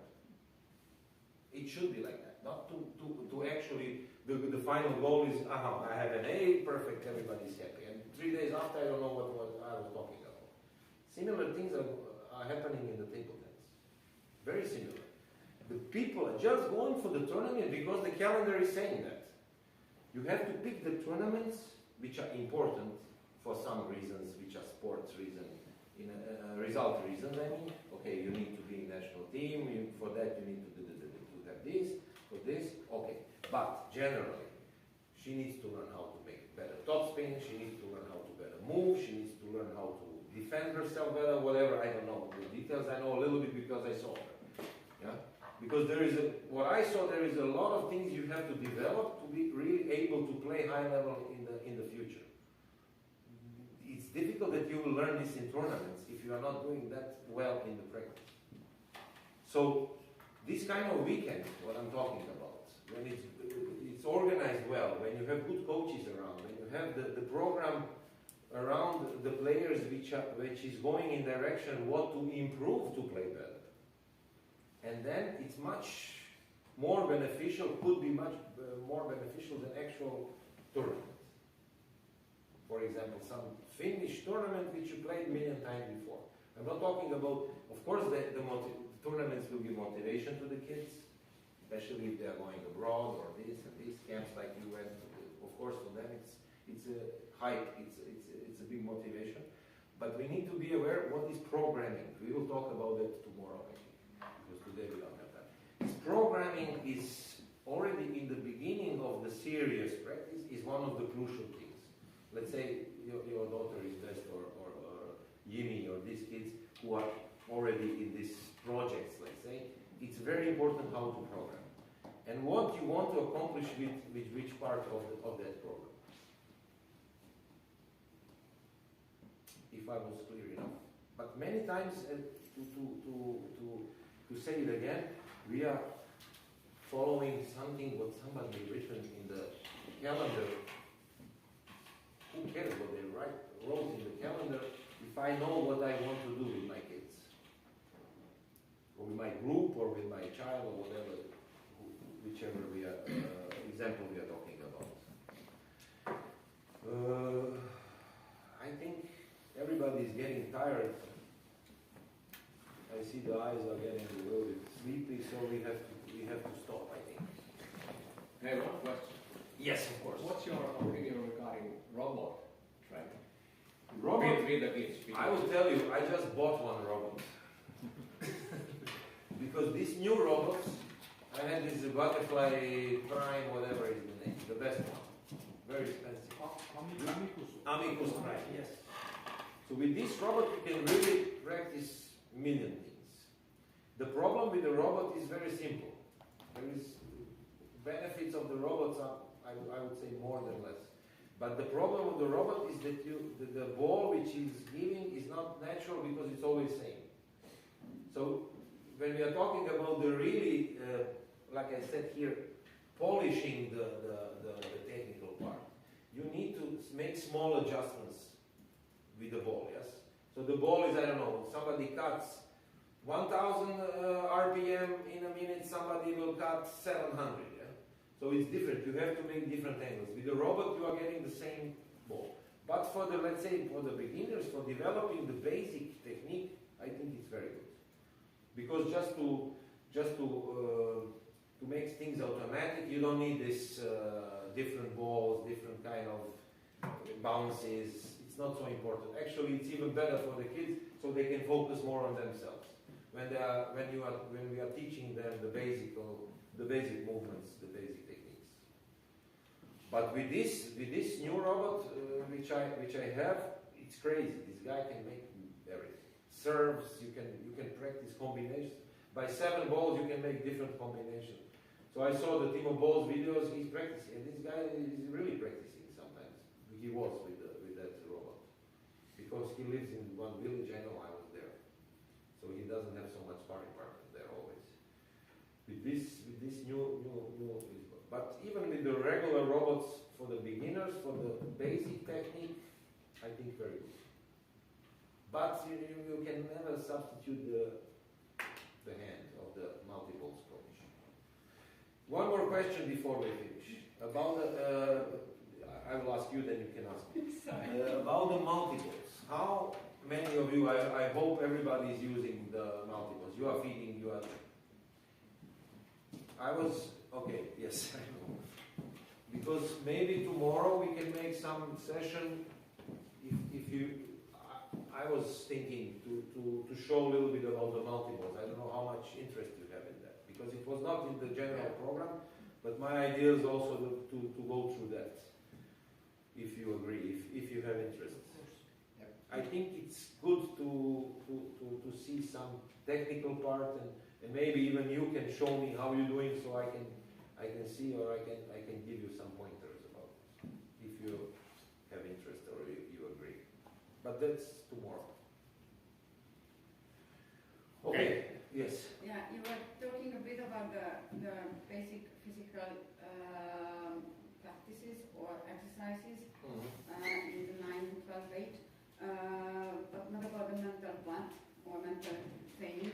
Oh, yes. Can you just, like, in a few words, in a nutshell, like, yes, tell us good, something? good. Thank you for reminding me, because I think... Yeah, what amount, what kind of methods are you using, and yeah. I would say basic of the basics. So to teach the kids the basic behavior in the hall during the practice first. So to keep them in the mindset that they are, of course motivated, but at the same time not too excited. So we need to start thinking and working on it. Breathing part, what to do between the points in the matches, to learn how to calm themselves down, to take the breaks, towel breaks, breaks between the points, what kind of short thinking during this going to the ball and back, positive thinking. Just start to teach them, you don't need, in my opinion, same as a physical part, you don't need the specific coach for that in the beginning. Just to give them these basic points, what they need to do during the practice and especially during the matches. So, for example, before you go to serve, you have some kind of ritual. Usually we teach them from the beginning. You see, in tennis it's always, I mean in table tennis too, but in tennis it's very easy to see. Somebody is taking always 5 times, boing, boing, boing, or 7, I don't know. Nadal is doing these crazy things. Some kind of rituals which he gives you focus. So we are talking about this before you go. Because many times with the young kids you will see, they take the ball, boom, boom, they start to serve. So usually they will make a mistake. Or with the serve or one ball after that. So when we teach them this kind of ritual, how to take the ball, how to bring to the table, before you start with the serve, you have to do whatever they want. I don't know, do this or whatever. Just some kind of rituals. One, for example. Second is, what do you think when you go to the ball and back? Okay, you are trying to think about the plan for the next point. You take the ball, okay, now I'm going with a long serve, to the middle, I don't know. So they start to learn, they have to have the plan. Because, you know, in this age, they just play. They don't have plans. You are, okay, now we have this crazy coaching rule, so you can coach. Which is, in my opinion, totally idiotic, but okay. So you can talk to the kid what to do every point. And the point is that we teach them how to play table tennis. They need to think by themselves. We are here to help, of course, but not to tell them, okay, now long to the back, and boom, boom, and then you win. I won many times the matches, not the kid. I won when I was doing with the kids. Young, I was not experienced enough, then I was feisty to make results, and then I was doing that crap, to be honest. But it's not the point. Is that allowed, like, basically? It's allowed. No, it's not. In table tennis, it's allowed, like 5 years or something, or maybe even more. So you can coach every point. But for kids, I really would recommend. I mean, with seniors, you cannot do this. I was doing the top level. You cannot say to, I don't know, rules, okay, now short there, and this is, of course, they but why you don't tell them? Because during the process of learning, they talk.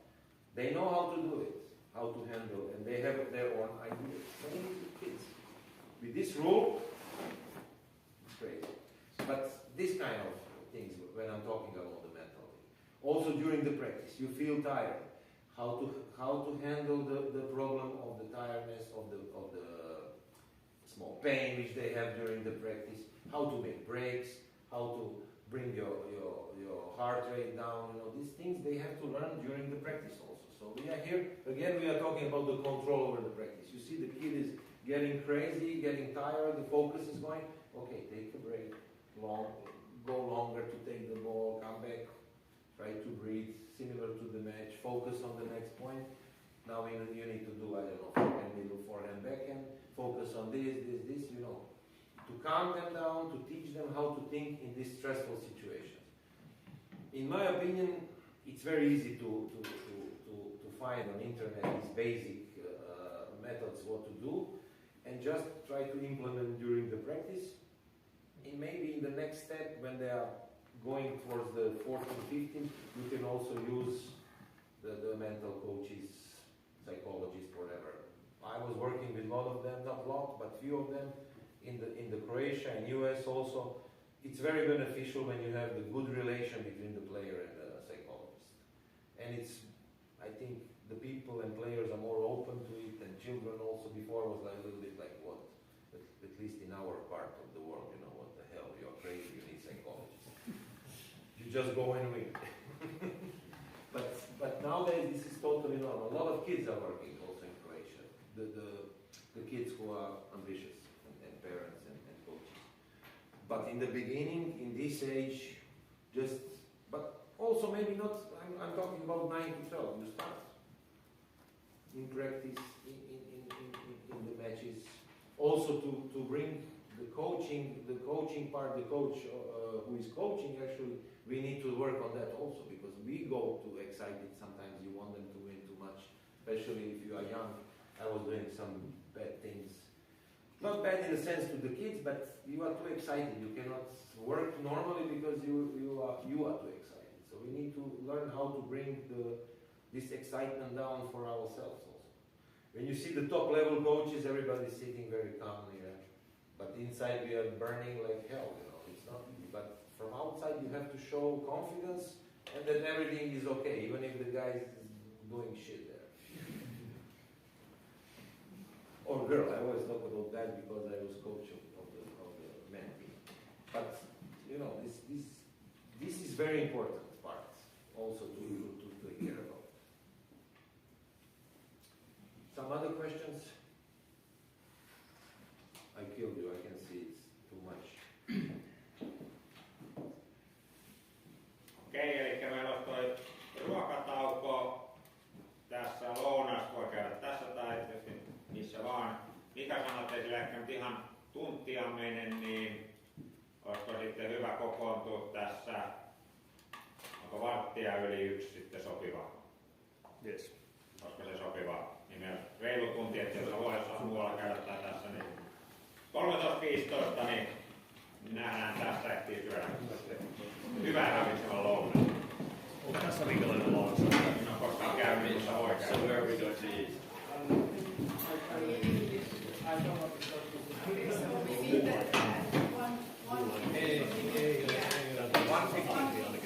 Joo, kyllä. Ja 1000 RPM lisäsi. Me puhuttiin niistä mielenkiintoista juttuja. Jos tässä kun lopuksi. Tossa.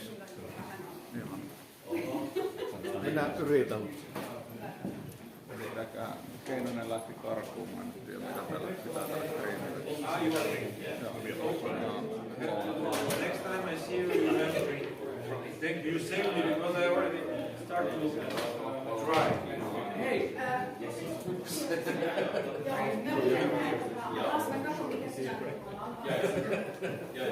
But it's a savior, man. It was a savior for me.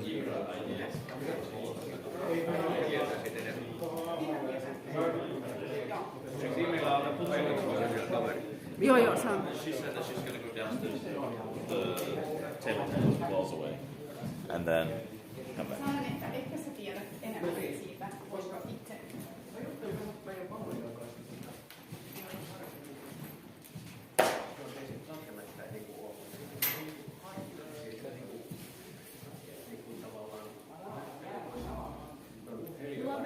Onko tämä lukossavukset tänne? Mä en tiedä, olisin kysynyt Tanelta, että sitä tuolla kamerasta tehdään. Niin kuin mulla on myös tuolla läppärin, mä vitsi, että jos... Mäkin jättäisin muuten repun tänne, että mä vien sitä tonne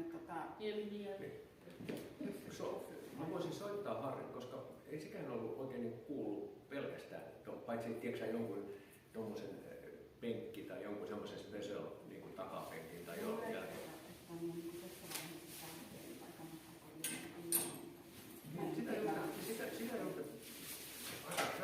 Mitä tapahtuu tuolla streamillä ja voiko tänne jättää sama, meneekö toi ohi? Mä voin sanoa, että laittaa siitä varmaan vahvistaa pois päältä. Vuonna sanoa, että laittaa. Mä käyn sanottaa, että tää koko ei niin. Niin kuin mulla on läppärin tällä Joo. Mä sanon, että tunniksi pois päältä. Tossa ei olekaan morning we had a couple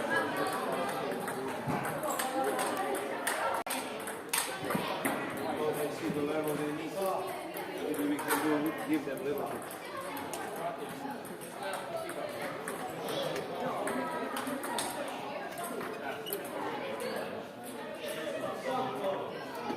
Also, we will have some space for the coaches. So they can observe. Okay, hey.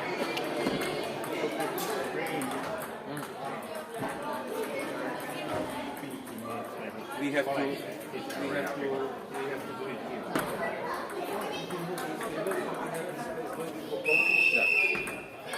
We have more space for kids because it's a little bit tight, yeah? But there are 16 they set, so four tables.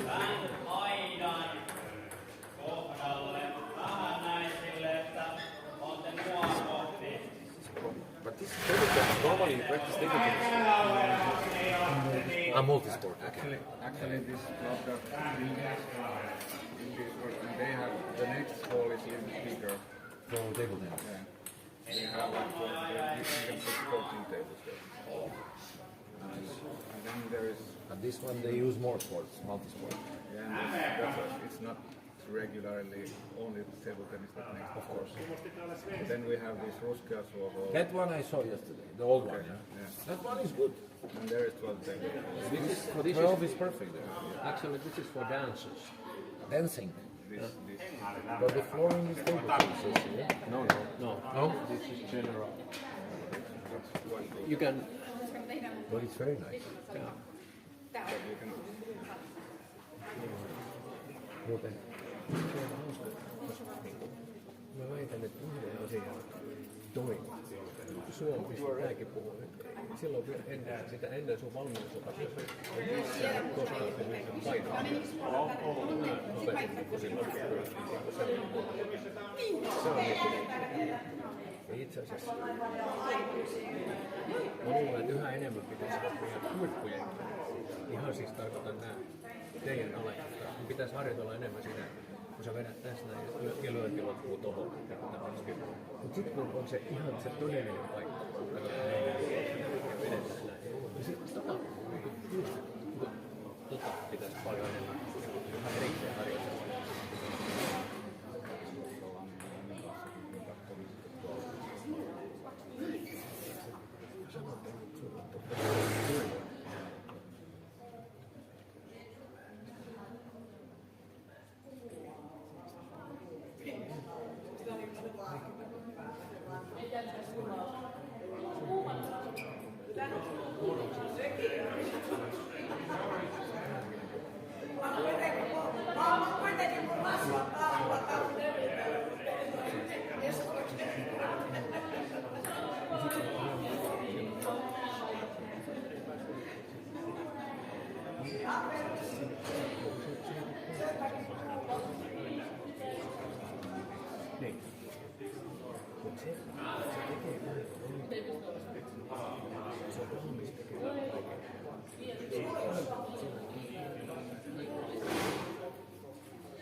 Okay, my name is Zvonimir, but you can call me Coach or Zvonko when you talk to me. I'm coming from Croatia. Everybody speaks English. You understand? Everybody, yes? Somebody don't? The simple things? Everybody, perfect. So I'm coming from Croatia, and I was for almost 10 years head coach of men team in Croatia during 2009-2016. And now I'm working also in development program in Croatia with the young players like you, young coaches like your coaches, and I'm also working in development of European Table Tennis Association, or Union, or ETT. So I'm involved in this kind of programs with children. Today and tomorrow we will have sessions, but for today's session, we will start with very simple things. We will show also to your coaches and to you some different kind of drills or which we will do, like footwork, situation drills. So there are different kind of drills. But it will be for you, I think, regular practice as usual. Okay? You will just follow the instructions. If somebody doesn't understand what I said about the drill, you can always ask, or some of the coaches will help with translation or to explain what's needed. Warming up will be usual with your coaches, and they will make the pairing, and then we will start with table tennis part. Okay? Ymmärrättekö? No niin, hyvä. Jättäkää mailat tuohon pöydälle ja sitten lähdetään. Aloitellaan ihan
talking, sorry everybody, when I was talking about the importance of motorical skills with the young age, not this age, but when they're younger, these kind of things. This is agility drill, so it's very important to keep them because some of the kids are familiar with it, they were doing it, some of them not so. So it's very important to implement in warming up or at the end of the practice, depends what we were speaking about the younger age. So in this stage they be able to do it much faster because then of course on the table they will be more agile.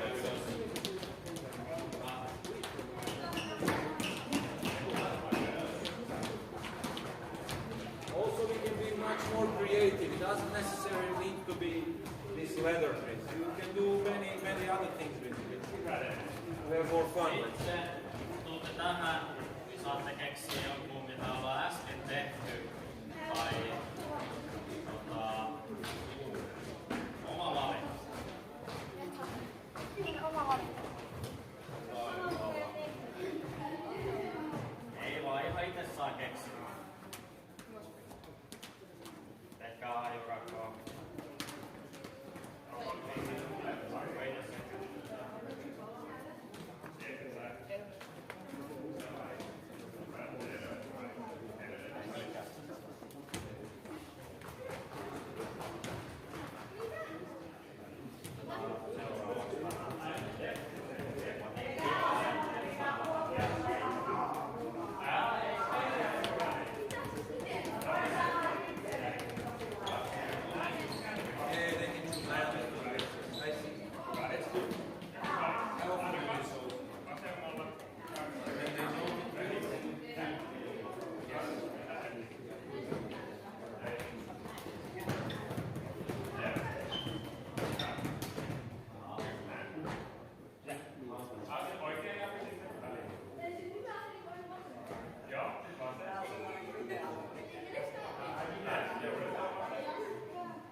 Mä tunnen sen. Se ei mun mitään sukua. Voitte ottaa saman toisella puolella. Tämä oli niin vaikea.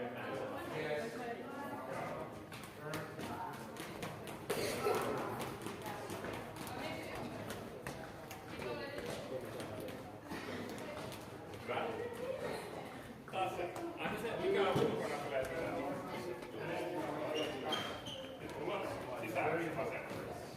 For the rhythm, for the coordination, for example, also for small. Start early with the rope jumps. Yes. It's about coordination, upper and lower. It gives us this rhythm also and good touch with the ground, which is very important. Before, it was they were using much more than these. I don't know. Especially, for example, boxing, which is very similar to us. They're always on the toes, you have to be fast with hands. And they will learn in a few months, the kids, they learn. It's also for agility.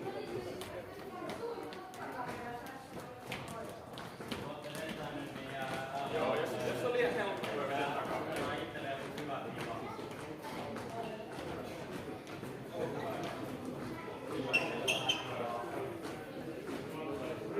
Yes.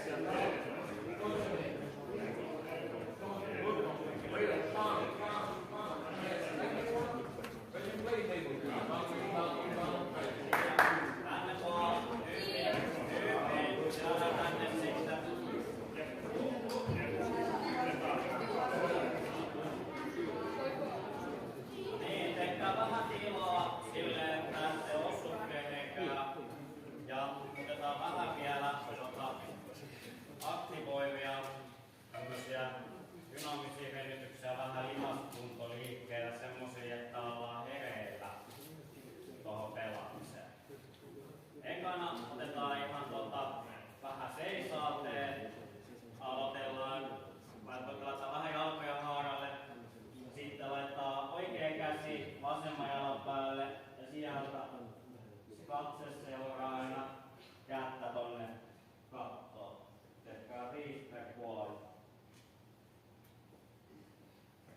hitaasti ja rauhassa ja katse seuraa.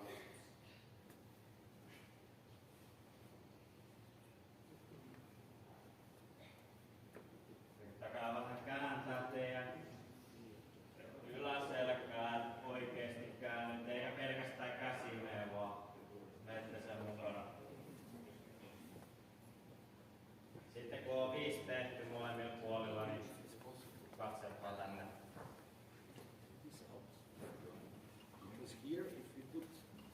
Ja sitten vedetään vielä sen jälkeen 10 kertaa 2 notteen ja molemmin puolin koko ajan.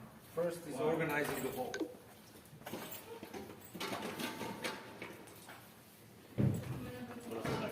Yhteensä.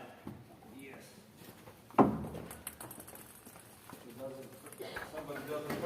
Sitten otetaan vähän lattiaa, voidaan jopa luottaa tonne itteensä taakse, ei pelkästään lattiaa, vaan tänne taakse. Ja sieltä kurotellaan ylös, voi mennä jopa varpailleen siitä, jos pääsee. Ihan kattoo asioita.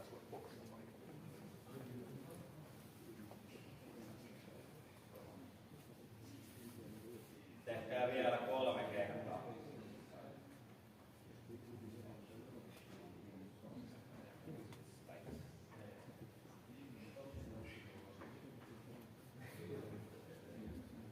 Hyvä. Sitten laittakaa sormet niskan taakse. Lähdetään tekemään päällä ja kropalla tämmöistä ympyrää. Lähdetään kallistaa oikealle puolelle ja tehdään tosi iso ympyrä kroppalla. Ja sitten lähdetään kaartaa toiselle puolelle. Ehkä 4 kertaa per puoli.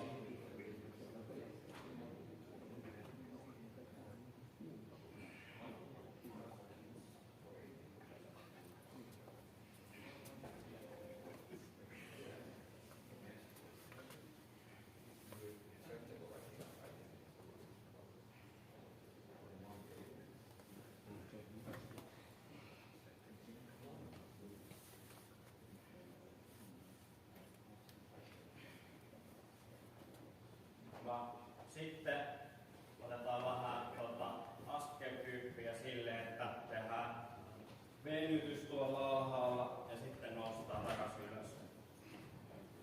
3 tekee jalka. Heittäkää minä mahdollisimman pohjaa sinne alas. Voitte jopa pikkusen pumppailla jalkaa siellä alhaalla.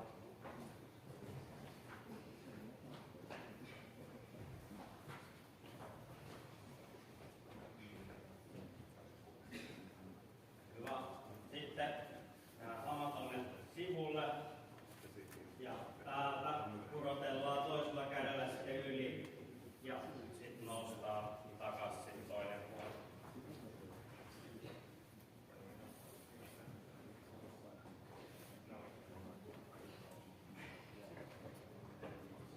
Vähän tunnette venytystä myös tuolla kyljessä.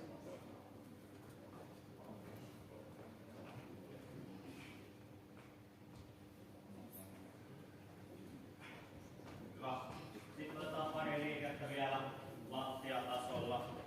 Ottakaa vähän oman taitotason mukaan lantionnostot. Ja voitte tehdä yhdessä molemmilla jaloilla tai sitten 5 per jalka. Mä teen 10 molemmilla jaloilla. Eli jos teette 5 per jalka, niin yhdellä jalalla toinen ilmassa. Lantio nyt mahdollisimman ylös ja hetki pitos jäädä hitaasti alas.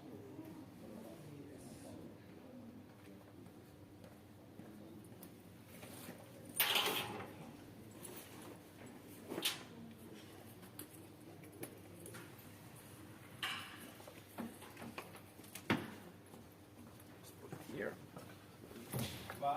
Sitten katseet tänne. Sitten istutaan siellä yläasennossa ja tehkää 14 askelusta tällä tavalla. Voitte vähän niin kuin varpaille olla, eli ei kantapää maassa.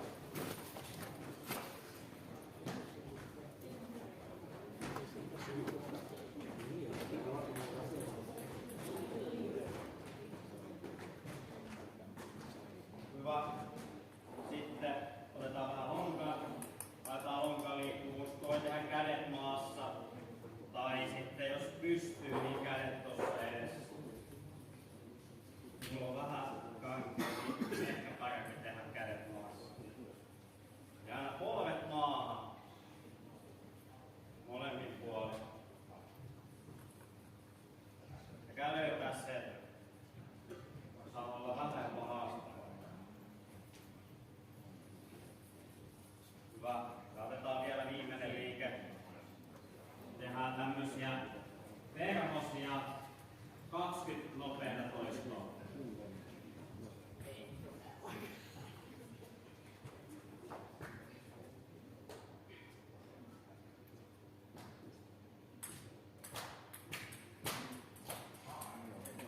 Hyvä. Ja kaikki tekee vielä 5 räjähtävää kyykkyhyppyä kunnolla. Sitten vaan.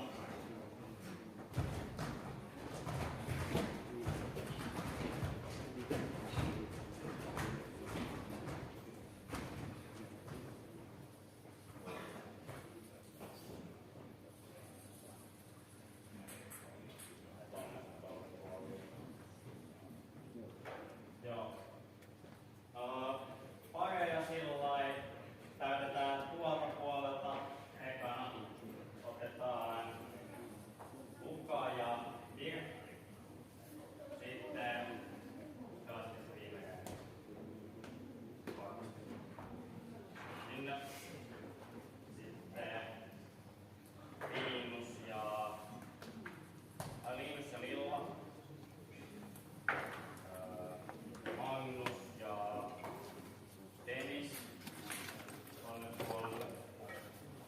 Sitten Thomas ja Sebastian tuolla. Jan ja Heimi tälle pöydälle. Paula ja Tomi tälle pöydälle.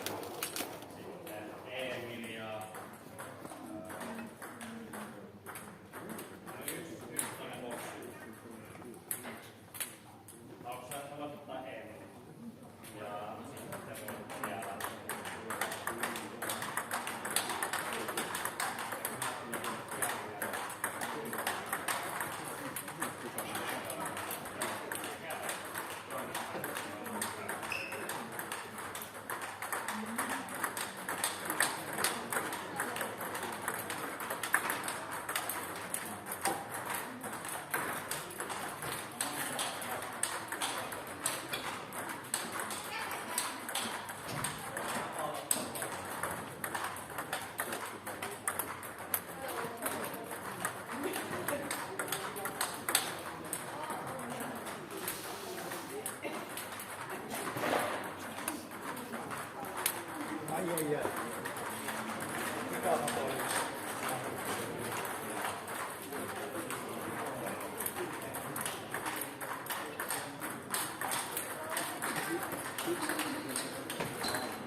you never know what will happen. Thank you.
Se on tärkeä osa tätä.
Okay, everybody stop, please. Guys, stop, or you have to do it. Okay, when we are talking about warming up, what is the goal, what is the aim of warming up? Kids, who knows? Not coaches, kids. Why do we warm up every practice 10, 12, 15 minutes before we start with drills? Why do we warm up? Cross court, forehand, cross court, backhand. You know? Please. We are ready to game. Getting ready to start the table tennis drills or game. Of course, we are practicing warming up even before the matches. But what we actually practice, coaches? Sorry. Trying to get a feeling for the ball. Nice, good answer. What about the coaches? Feeling for the ball is good and bad answer. Actually very good from your side. For the player, it's feeling. Actually, it's timing. It's rhythm, it's timing. About the whole too. So we need to be able to be consistent, not to make mistakes. We need to hit the ball always in the right timing. So now everybody, we will go back from the beginning. We will start with forehand rally. No topspin, nothing, just rallying, both sides. You find the pace and rhythm where you don't make the mistakes, and try to play just forehand rally, just contra, I don't know how you call it. Contra, good. Let's go. No mistakes. Find the rhythm. Get into the position. Don't play too fast, don't play too slow. Find the rhythm.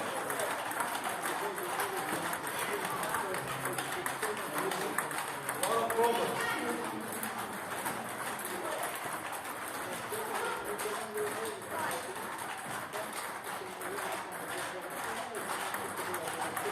Don't double it, just warm it up.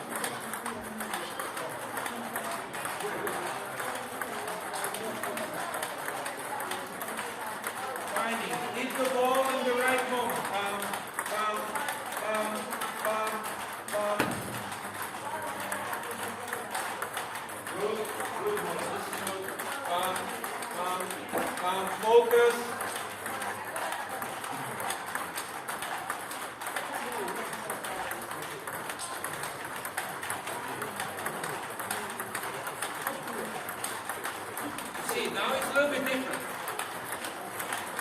No top spin, guys, just contra. Okay, stop everyone. Now, last minute we saw that you are actually playing with some rhythm. Okay, now we will do the same thing. This side here, and that side pointed at the wall. You play one forehand, one middle. Same thing, just contra. Pam, pam, pam, pam. This side is blocking. Okay?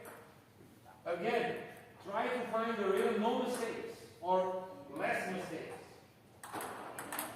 Timing, now, good. Table number 2 is good. No top spin, come close. Ta-da, ta-da. Good, good.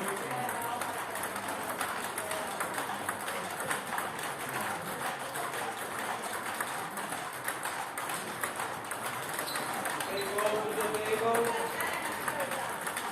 Find the timing. Up.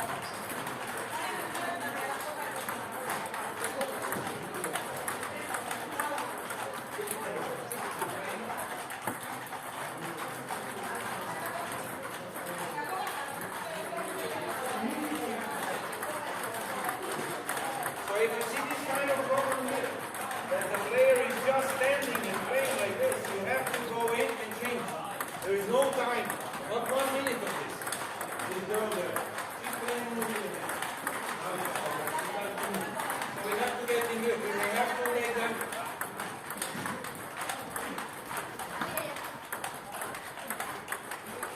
What we talked about upstairs, rhythm and timings. If they're not, okay, stop. Please stop. This was good. Most of you very good. So if we can't do it with top speed, we will do it with rallying or contact. No problem. Few minutes of this, they are getting, first of all, they are focused on the timings. They are not making mistakes. The body is getting ready for the more complex drills. But during the warming up, we have to put the focus in. Yes. Not you started, boom, boom, then top spin, then this. It was like 3-4 minutes of everything in the beginning. So the warming up is one of the most important parts of the practice. Like everything in life, if we start good, then it's easier to continue. If we start without a rhythm, without focus, first drill will be a problem, I'm sure. So this is the job of the coaches. You have to get involved. Okay, stop. This, and then we can continue. Okay. Now, this side, the opposite side, you will start with top spin, but also you try to find always the right timing. Now, I'm touching the ball in the right moment, I'm thinking about the positioning, I'm thinking about not playing too hard, so I don't make too many mistakes. When I say no mistakes, of course, sometimes the mistake will come, but let's put the focus on less mistakes. Okay? And the right way to do it. Okay, so that side, opposite side, top spin. This side is blocking, of course. Forehand top spin, yes? Give me top spin. Give block. You don't have so much time.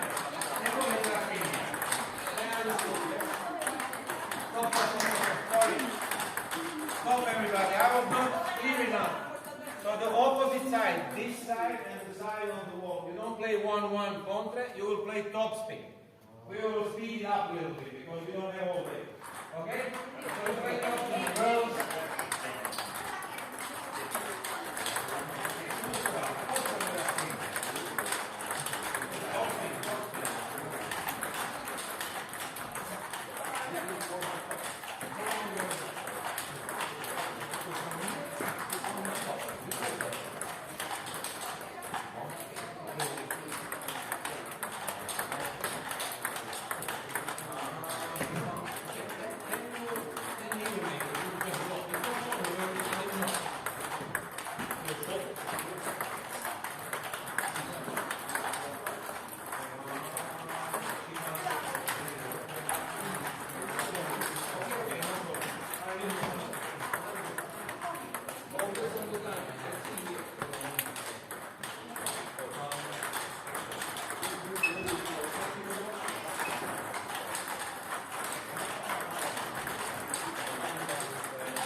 Yep.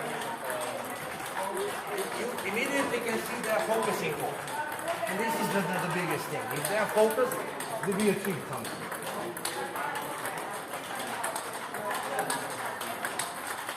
Right. Just make sure that you are positioning your hands. And then if you are ready, then you know, adjusting your feet. Try to do this. The hand is very good. The hand is nice. Yes. Yes. All the time. Okay. That's good. No problem. The mistakes are okay. If you learn from them.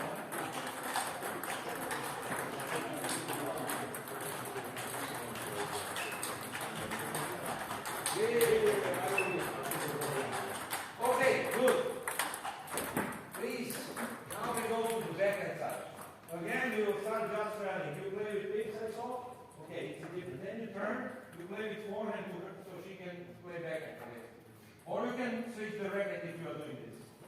You normally in the match you switch. Then you can do forehand to backhand. No problem. Just rally. Let's go. Backhand rally. Again, timing, focus on the.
Playing the ball, always standing on the tip of this part of it.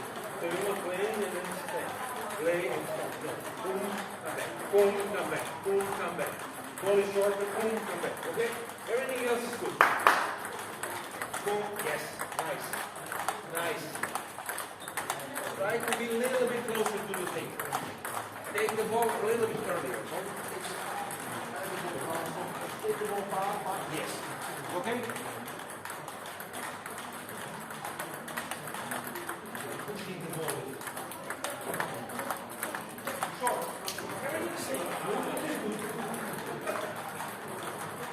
Yes. Yes. Much better.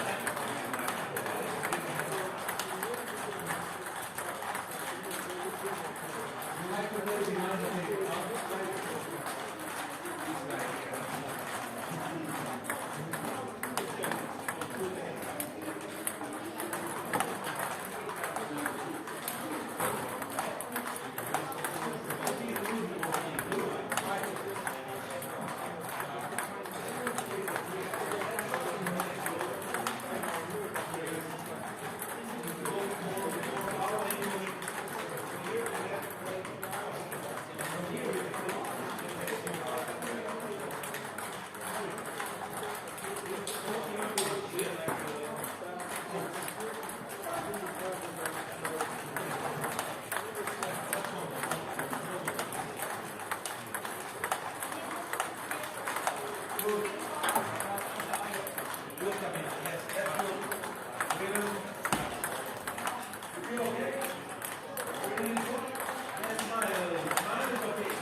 Already we are working on the rhythm and we are working on the focus. You know what it is. Still, you can be safe if you don't put too much pressure on the ball. Oh la la, what is that back? What was that?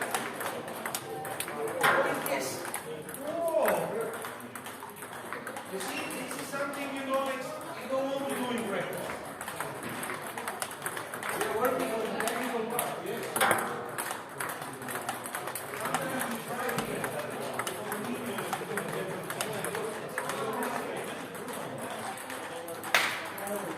Okay. Not to waste too much time, but this is good. Okay. Whistle. This I was here, I never heard it, yes, like in football. Beautiful. No, that's perfect. Guys, this was much better. But your job as a player is to be focused from the beginning of the practice. This was this 10 minutes what we did. So when you start, when you come to the hall, when you come to the table, you have to start thinking. Oh, my forehand, last time I remember, my forehand was a little bit too much, I don't know. Let's say your backhand was a little bit too much coach that told me. I have to take care that I go more forward. I have to take care that I'm always moving, that I'm in a good position. If you want to improve, you have to think. It's not about I'm coming to practice and everything is good. If you are not thinking as a player, then it's difficult to get better. Okay, now we will finish the warming up with chalk. So very simple thing you will do, but important what we talked in the meeting. During chopping, I want to see that everybody is very aggressive in moving part. You want to be... Oh, me, everything is good. Hop, yes. I'm aggressive, you have to be also. So moving, don't worry, you can make mistakes. That's okay. So you take the ball early, cut, recover, cut, very good, cover, hop,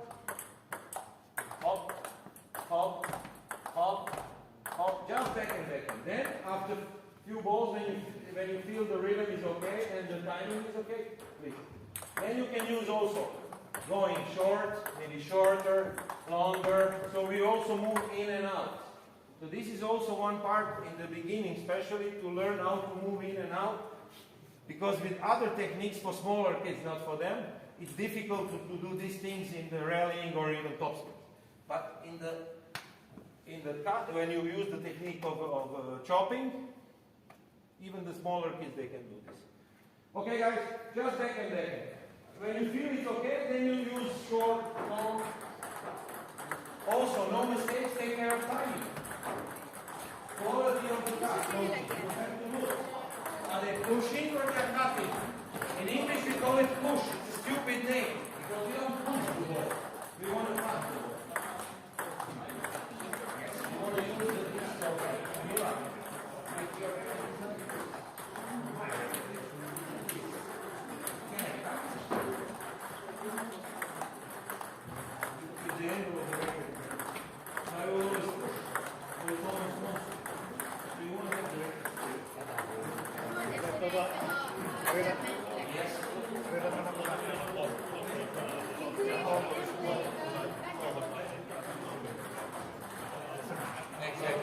Yes. Recover, yes. This is important, you have to take care. Many times this mistake is happening. They go in and they recover half or they don't recover. Then there is no chance they can play up. So after every shot which is shorter, but you have to press them to come back. Mister. Hop, come back. Neutral position, yes. Now he's ready. For example, the ball goes to the forehand. You are ready to move from this field, pam, and he's ready for this. But if his feet stands here, and this is very often the mistake, he will maybe do this. Yeah? Or you will play like your friend Fools.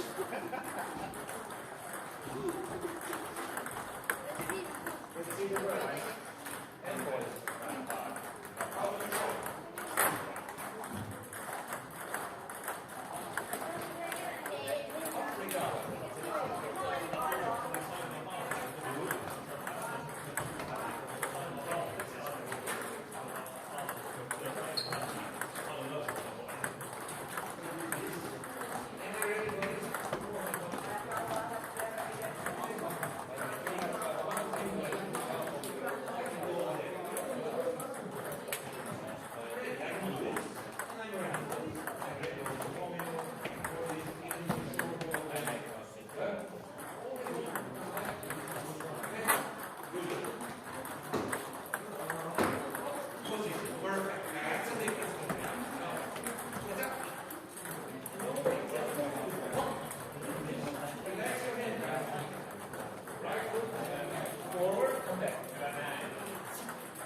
anything like that?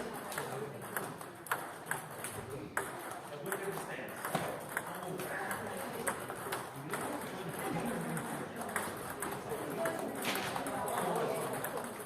Simple things like that. What I was saying, this carries on from here or we automatically will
Okay. Okay, now take your rackets on the table. Have a sip of water because now we have already 15 minutes. And then we will start with the first drink. Drink some water, whatever you have, because it's important to hydrate during the practice. And in 1 minute we will start. You have 1 minute.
Playing so everybody can hear me.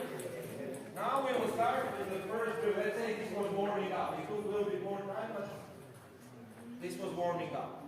We will start first with one footwork. Usually in my practice, even with the older kids, usually we start with systematic drill, but today we will go a little bit faster. For kids, the footwork is one of the most important parts. Why? Exactly why we were talking about. Finding timings and learning how to move in the rhythm and in the correct technical way of moving. So, kids, the first drill will be very simple. Let's say it's footwork. Maybe for the older ones it's not, but for you it will be. One ball to the forehand side, one ball a little bit more than middle, around the middle. So 1-1. We play cross court. The thing what is important for you guys, players, it's always position yourself, find a good timing, play top spin, left to switch the weight, okay? And go into and through the ball. We don't play harder than 60%. So we want to achieve consistency. Ball on the table. Very important is to explain to the players why we are doing the drill. With footwork we want to move a lot. We want to make a lot of repetition of moving. So if they play too fast, they will make mistakes. We are not doing a good drill. Okay? In these simple drills, always consistency is number one. Then we start from the consistency to find timings and the rhythm of moving. Okay, please, the kids who are blocking, take care that you are in the good position so you can control the block, so you are precise, that your block is not going everywhere. Okay? So one ball, top spin, we play, of course, both things. Yeah? 1, 1. Okay? Let's go. We can start. He's playing to the ball.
From the body, yes? This body weight transfer. That's the most important part of football drills, not playing fast. Yes, you're right. Did you try?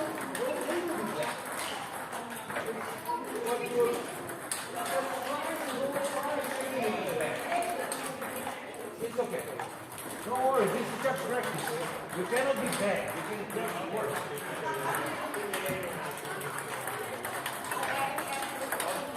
Played bravo, Alexio. Very nice. It was very difficult moment.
Okay, now you change sides.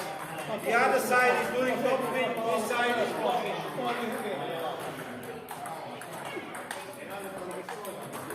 You can bring the good.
to move. Bravo, bravo.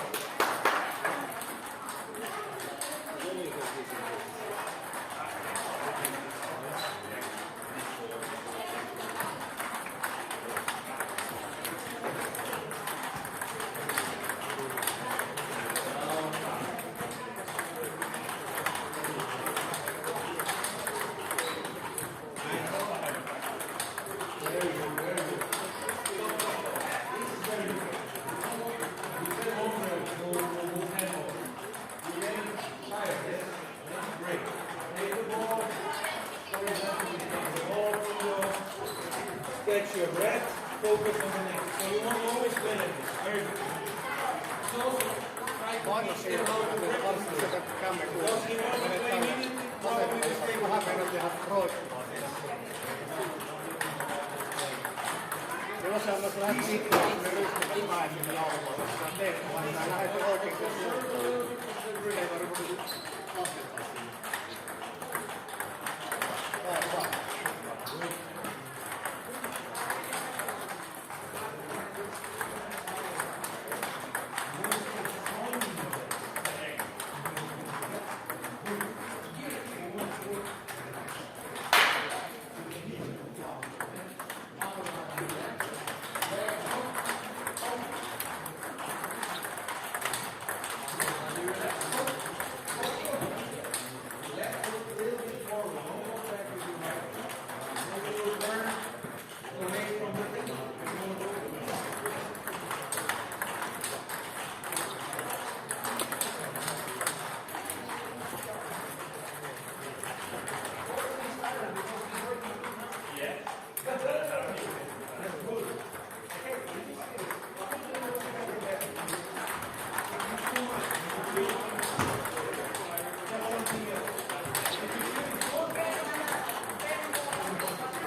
Everybody feels, so we didn't work so hard. You feel pain? So when they do footwork, you emphasize always. Slower ball, wider space, we need to move. And make these corrections of move. And they need to get tired. This is normal. We are not killing them, they will get tired. After that it will be a little bit easier. But when we do the footwork training, they need to feel burning sensation, a little bit pain in the legs. If they are crying about it, okay, then we will give them some chocolate and it will be okay. Okay, but we need to go on. So the next group of drills I will show you tomorrow in the presentation is reaction drills, which I mentioned in one moment that you can also use even with the almost beginners when they start playing a little bit forehand backhand, so they don't know where the actual ball is coming. But not immediately free game, so they play a whole table or one part of the table. So we have this, thank you. We have these drills which are like, I say rhythm drills or connection drills, but we give it a notch up and we give them one or two balls which they don't know where they are coming. So for example, we will continue very similar to this. Forehand, middle, forehand, backhand. This is the drill. But in the forehand side, kids, girls, you will not know which drill we have. In the forehand, we can do one or two balls.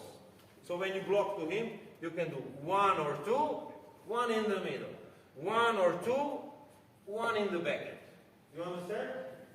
Also, we will block with forehand for now. Did you understand the drill, everybody? Coaches, did you understand?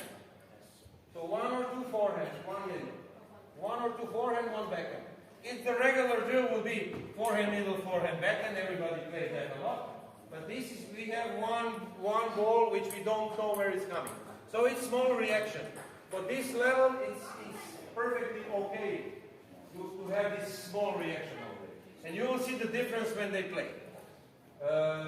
We can start. If somebody doesn't know, please coaches help them. Okay? Again, we are consistent. We don't want to make mistakes. Don't play too fast, don't block too fast. You see, now it's a small problem. They have to recover.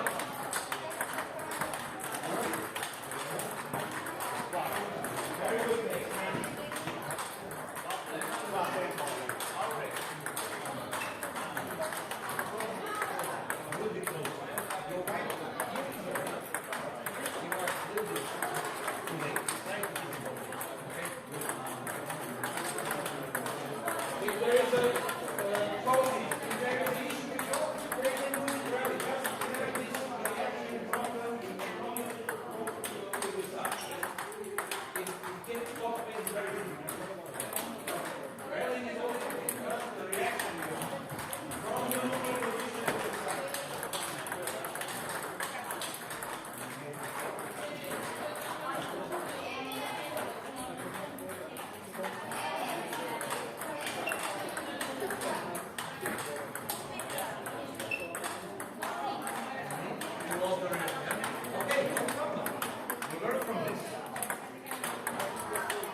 Recover. Oh, nice.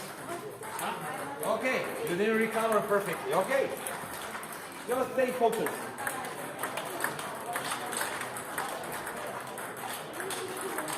Who is working with this? This is your place. No?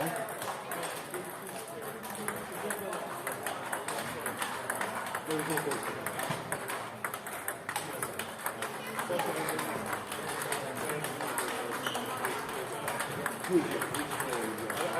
Are you ready? Good. Just recover your feet spot. I don't know what it's real. I don't know what it's real and what it's supposed to. Yeah, this is the point. So you don't know, are you playing this or this? So from the look up, you have to be fast. This is the point of the quiz.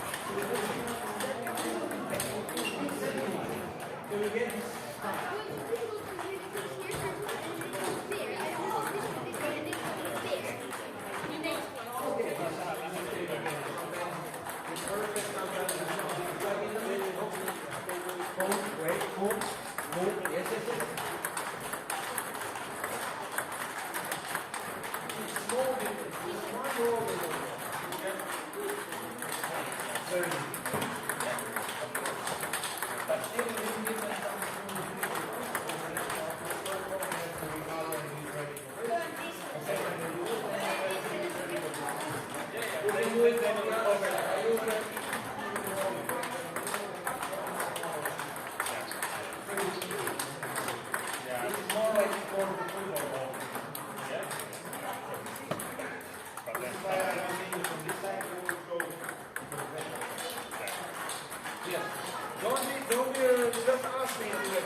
But many times when I was working with the senior players, first of all, they explain me more.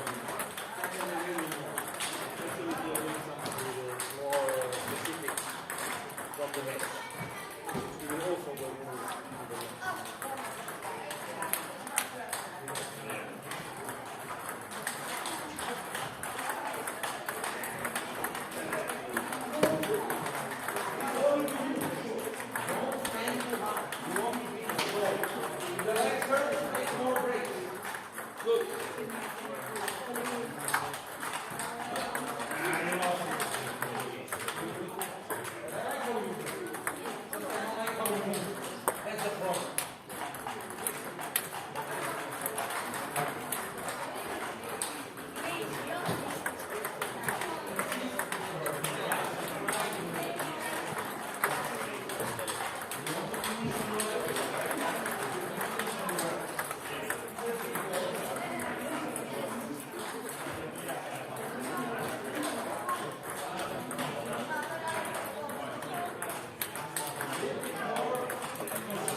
then for sure you will lose the balance, you will lose the rhythm, you will lose it. Most of the time. So they need to work short. First, you have to, this is why we have to take it slow. So they take time.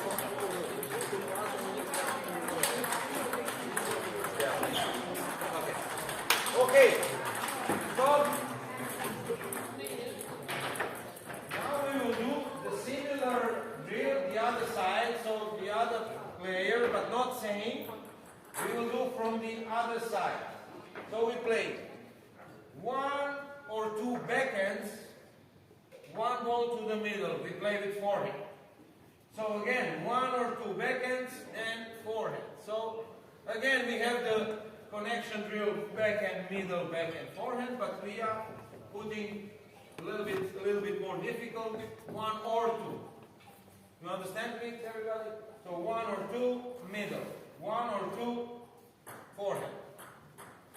Again, don't block too fast. Try to keep the ball on the table so the other side has to react. Yes, we are looking for this backhand recovery so they are able to come back to the backhand or to the middle. It's not so easy.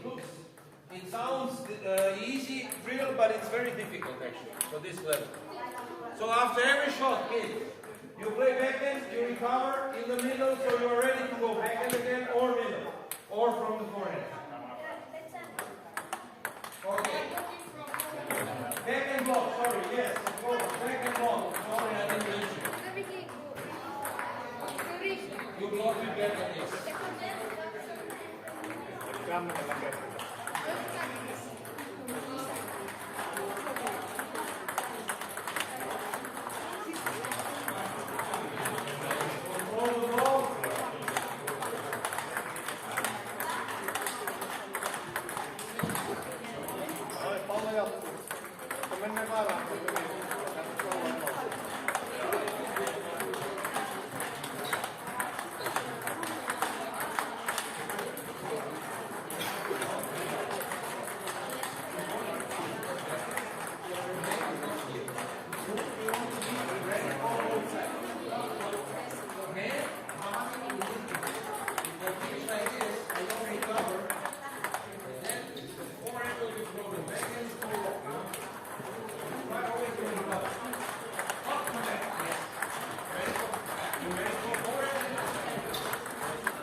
Pretty common mistake what I noticed with the coaching is not focusing on this recovery. So when you play, that you play from one shot directly to another shot. You will see with this many times it's a problem.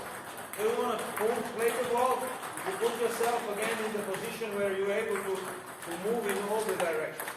If you see for example, girls from Asia, you will always see boom. With men, it's a little bit too fast, too strong, you don't see it. But if you see, even when they are warming up, you see this recovery, and then they are ready, but they are playing just back and back and forth. But you will always see that recovery point, if you are really focused. So this is something which is one of the most important things, and most common mistakes with children what the people are getting. So you play forehand directly to another forehand. No, forehand is boom, going through the middle, so you are ready for back already. Even when you adjust, even when you adjust ready, boom, going to the middle, boom, going, I'm ready for this, but I'm ready for the forehand.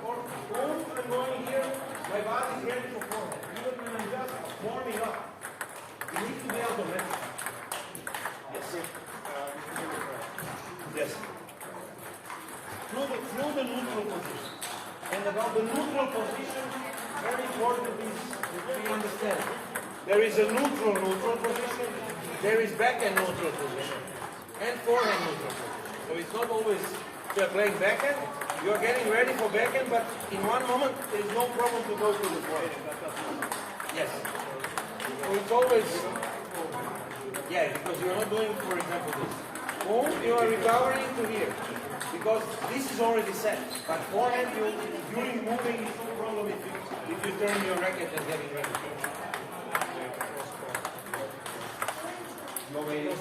Yes. balls are coming cross again, 4 minutes.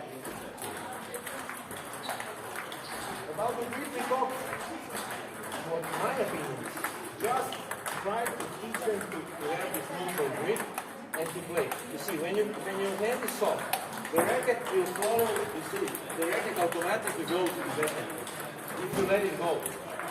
Same with forehand. If you're not holding the racket tight, the racket by itself is going to or the thumb or the index finger. When you are really relaxed, how we should be. So I don't think you have to think about moving this.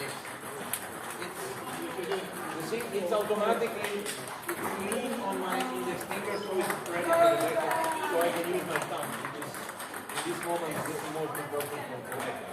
Or when you turn your hand and your body into the forehand, if you are really relaxed, the racket is, let's say, falling down. It's leaning on the thumb.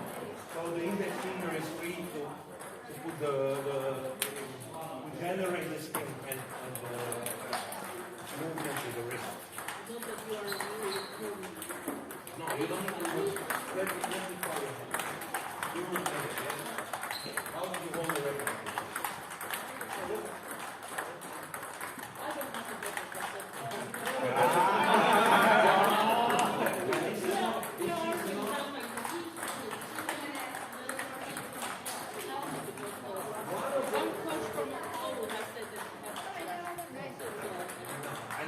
especially not changing that.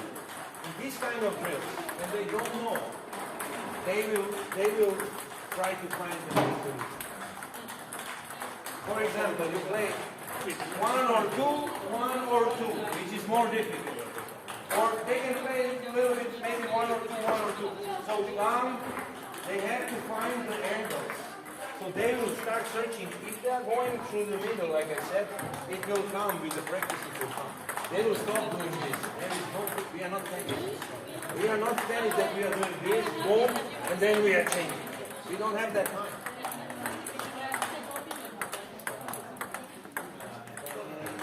Yes. Changing should come naturally. And it's coming. But we need to be relaxed. Of course, some of them, for example, he's very relaxed. It's perfect. Because he's also soft, naturally soft. He's relaxed. Some of the kids, they need some time to get relaxed.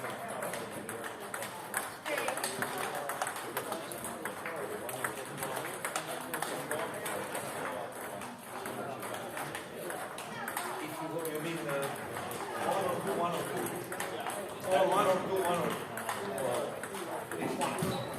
Because you have to move much more. You have to move the car, it's much more.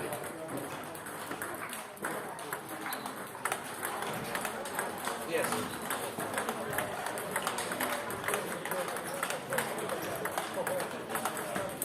Okay, also reaction, but very difficult.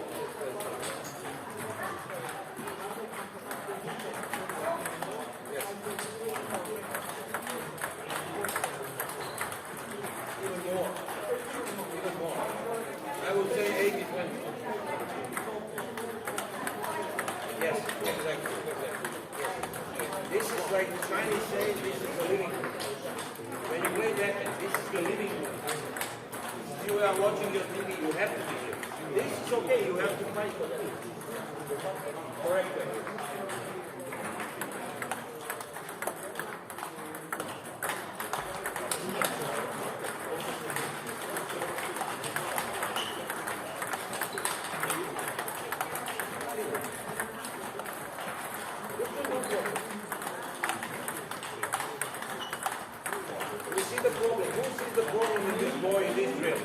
In this drill.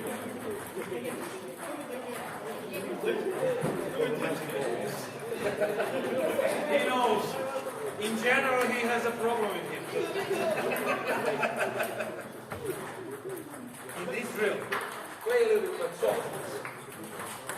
He plays very good. In this drill also. But something we were talking now. Play it. It's okay. Don't worry. This is a very small mistake what we are doing.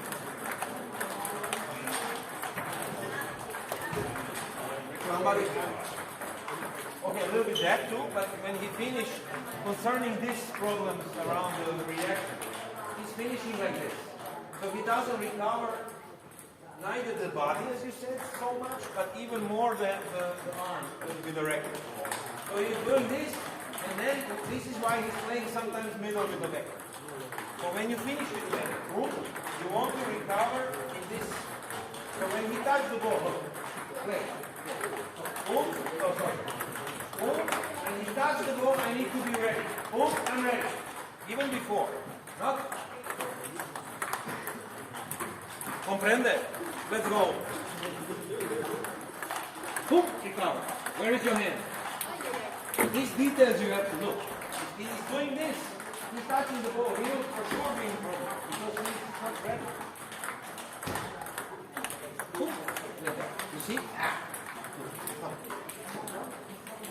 This is okay. We can touch kids in Finland, yes?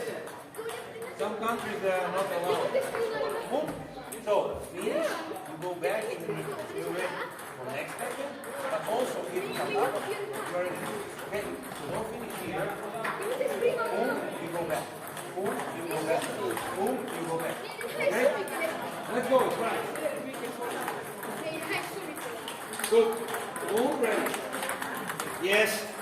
Now he will be faster. You will see. Cut, get ready. Maybe. That's the same problem, you saw? This is why you went. So, boom, get ready. Legs, end to hand. Up, come back. Up, come back. Don't watch the ball. Don't watch the ball. Yes. One, don't watch the ball. Boom, you come back. Don't watch your ball. Much better, much better. Yes, yes. This is good. Nice.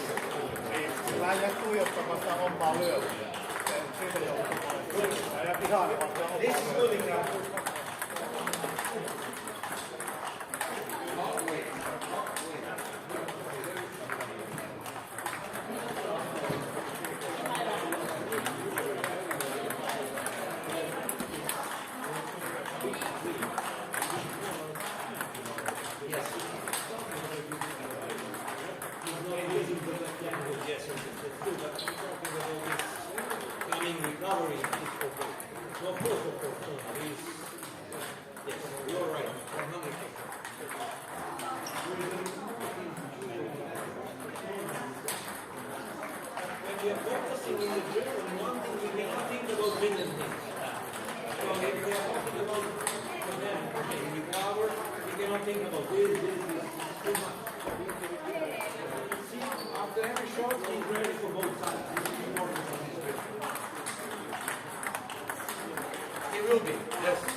On hyvä, todellakin 2 valmentajaa koko ajan hyppää ja vielä monta muuta siihen päälle. Alkaako jokainen tehdä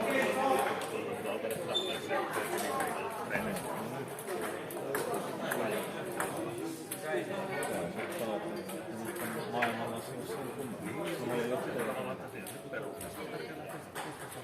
Okay, guys.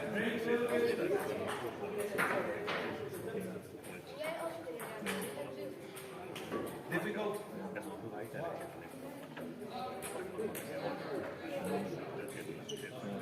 You don't do this drill so much. No? Then you did really good. For the first time, it's unbelievable. Very good. Wow. You also, you work these combinations with small reactions. Oh, nobody's cold?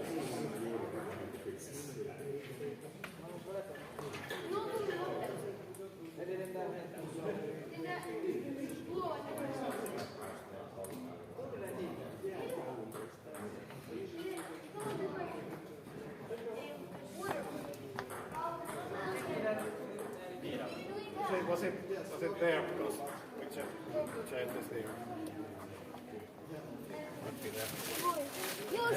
So in my opinion, if you don't use this kind of drills, should be every day's routine.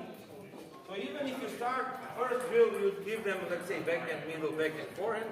Maybe after half, 4 minutes, okay, when you are happy, they find the rhythm, they are doing well. Okay, 1 or 2. So just always to keep them in this recovery mode, because this is one of the most important parts of the basic technique. You can play with every, for example, this reaction, usual drill is middle corner. This is something everybody does. But you can do for the kids, this is more easy, let's say. Because they don't need to run at the same time and thinking about recovering the body so much and just recovering the hand after the backhand, and you already accomplished a lot. We can do also reaction more difficult, as you said, the whole table against the backhand or against the forehand, of course. But in the beginning, I would start with this. Even when we are talking about kids who are playing maybe 1 year, where you are blocking very slow, not of course, they cannot block to each other.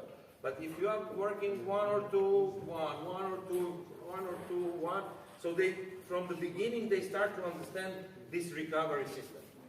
Because in tennis, it's totally normal. In table tennis, I saw many players, even high level, which they are struggling with. Because they didn't work from the beginning like that. And then you will see many times they are pushing the hand, they are not moving, things like that.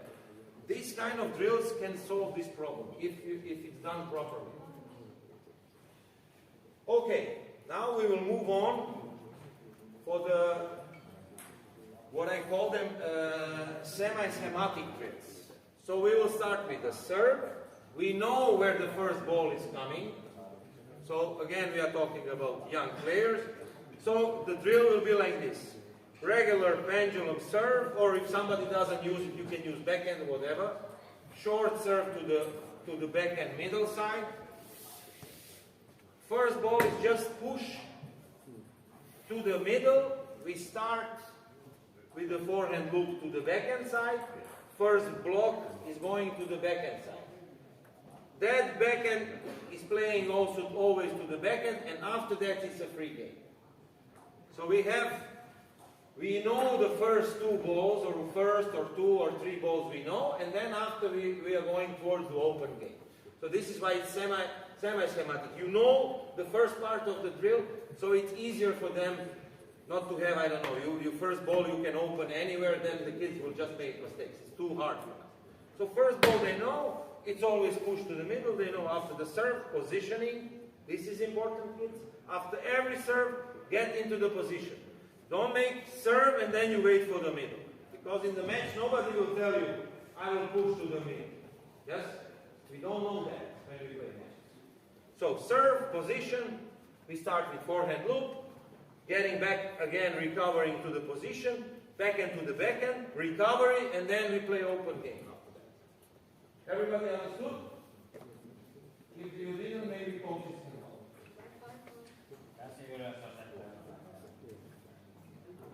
They are getting tired. Are we playing 5-5?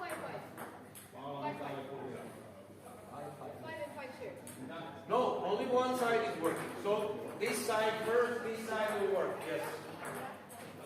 So you can focus always on the same thing, you know. This is why we don't change 5-5. But we can do also that. Why not, normally? Depends what you want in practice.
you miss, it's okay.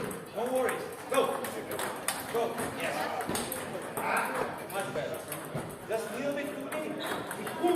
Go. Sure.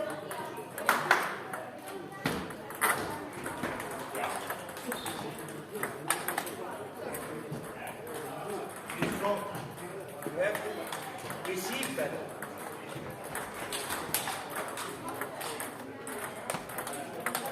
Your receive is very slow. Okay? First, don't go up spin serve, just no until the under spin, so we can push. Or cut. Yes? Go. Cut. See how much time we have when you receive.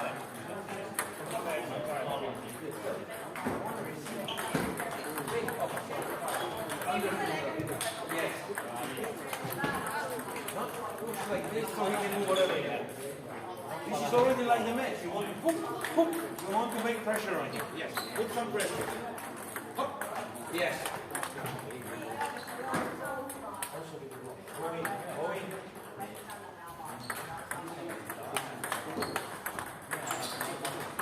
Good. That was good. The beginning is very important. So the first ball, second ball is good. Then the rally will start. If in the beginning he was just doing this ball, there is no exercise. Finish. You have to receive. Go, sir. Yeah. For example, when you see the service when you see the service going out, your job is to stop. There is no more drill. You made a mistake first of all. You can start. In the long serve now. Cut. Relax the hands back.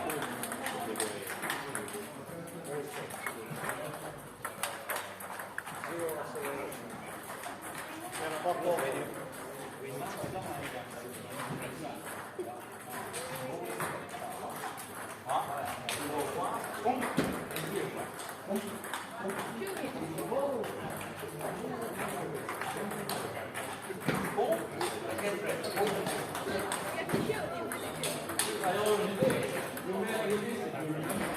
Was too much spin for you. Yes? Jump. So you did this is good. Boom, block. Yes, block. No, so much back. See, perfect. Boom. In the ball. You hit, it's hit the ball. Boom. Here, you see? You are going away and then you boom.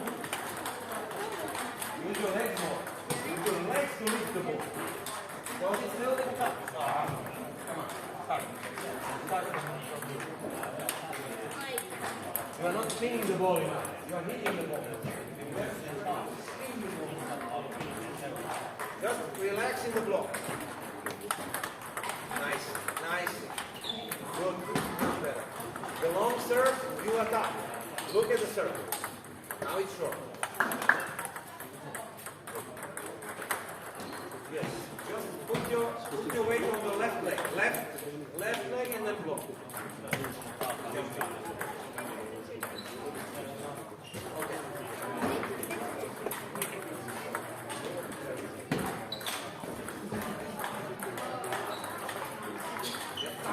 Accelerate.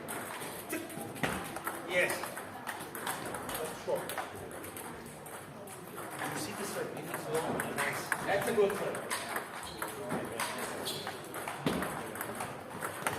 But you remember what I was saying? Serve, you have to put yourself in the position like you don't know the ball is bouncing. Like in the match. So you serve, position.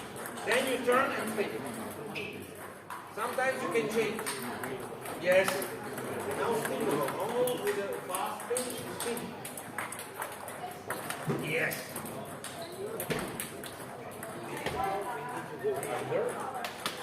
Under and lift with your legs. Like this. You have to lift. And then you up. You lift.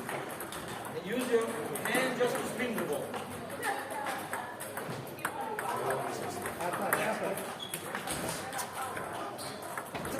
Yes. Beautiful. Very good job. Very good company. Let's go now. Let's do the drill.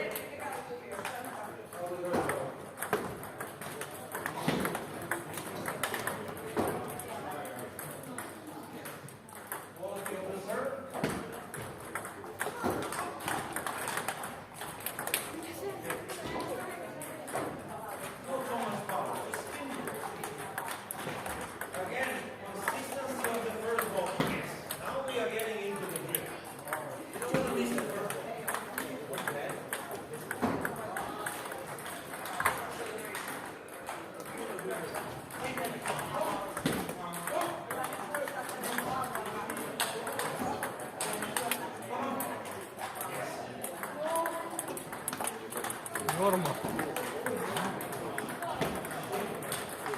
Se on uusia ideoita. No! Me puhuttiin äsken Tomin kanssa, eli Sidolofin kanssa, me sanottiin ihan kaikkia perustekniikkaa. Katsotaan huomenna.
Slower ball, speedier. Slower, speedier. Yes. How it's possible that the ball goes to the middle? Again, fast. Slow, speedier.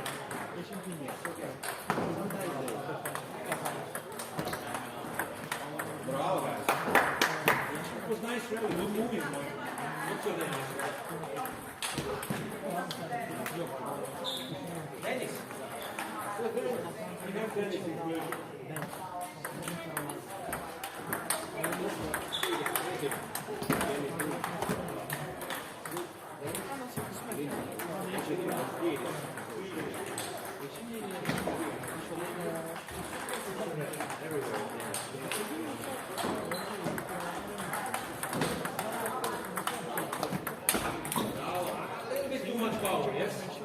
This is the problem with consistency in practice.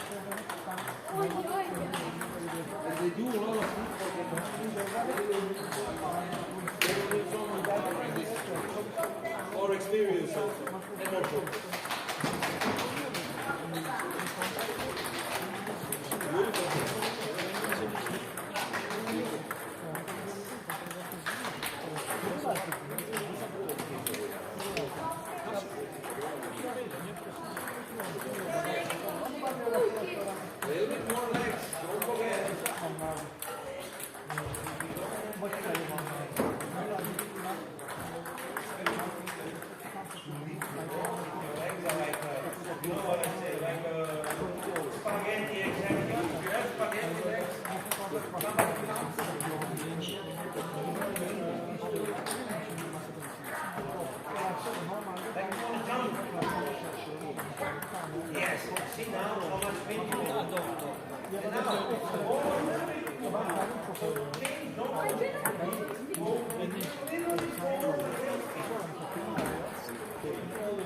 Yes.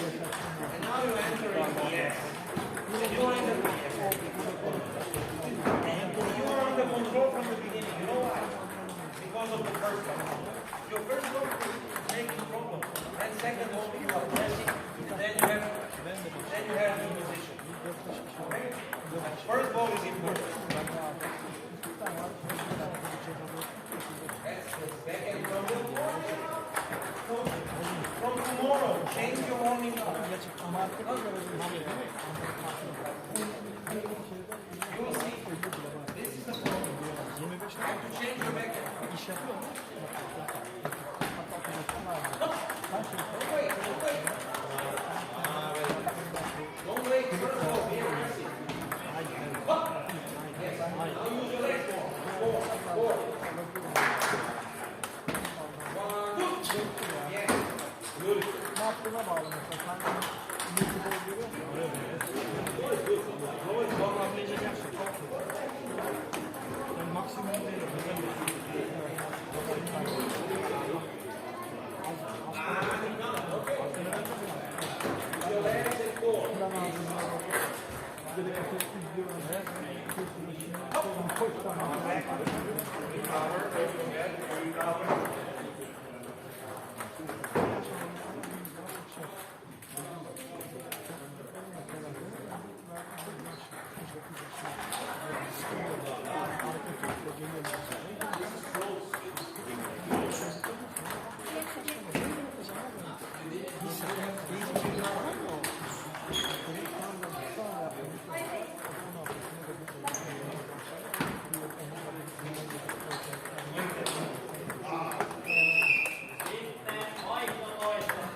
Vamos.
You have your banana already set together.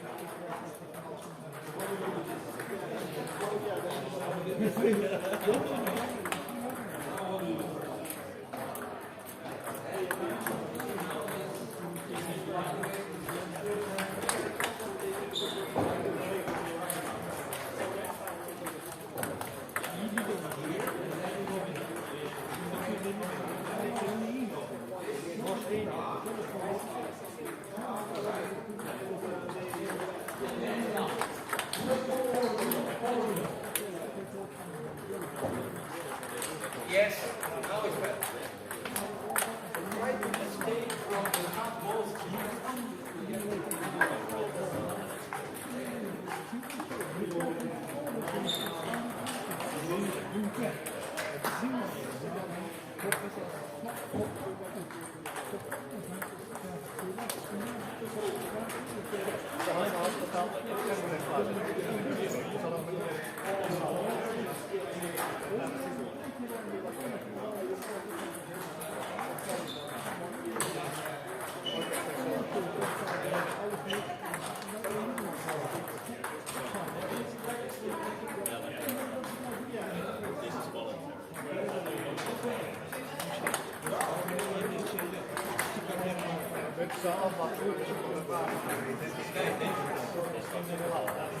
Now I know why you don't like it. It's dangerous. Yes, yes.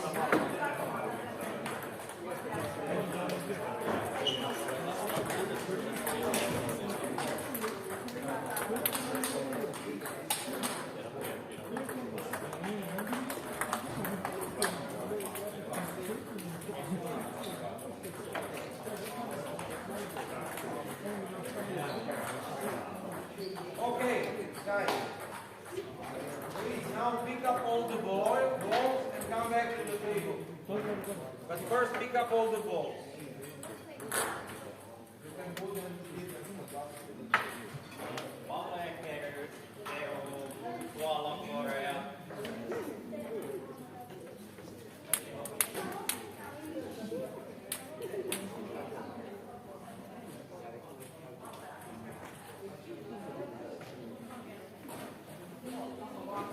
You will leave only one ball on each table, only one ball. All other balls in the basket.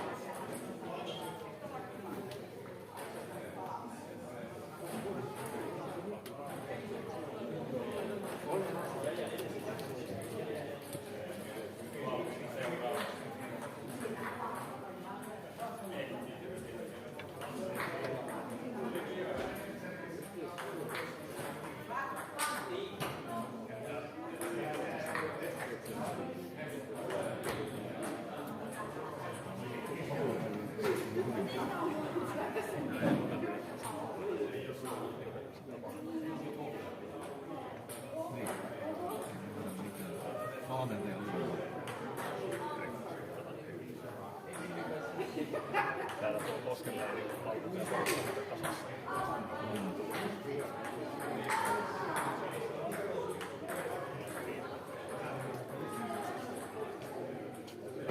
Drink a little bit, don't forget. Yeah.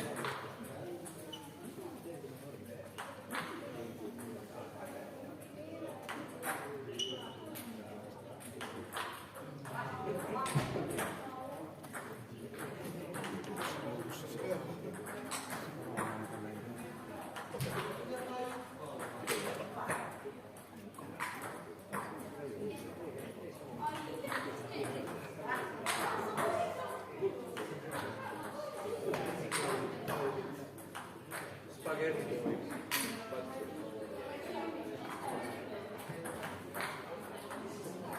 Best example would be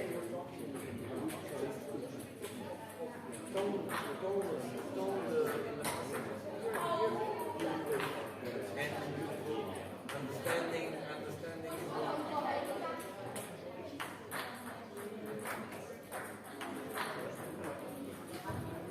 Yes.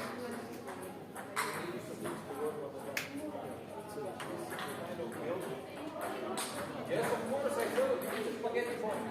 This is spaghetti ball. You need to work.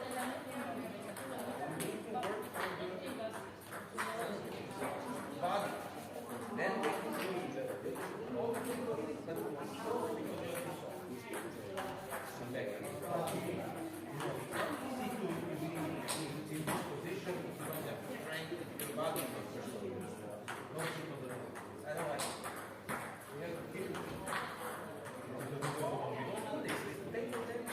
players never sit on the table. We don't throw the racket. We are taking care about the equipment we are making. Yes? Perfect. The racket first. Also the table is also our important thing to work with. No?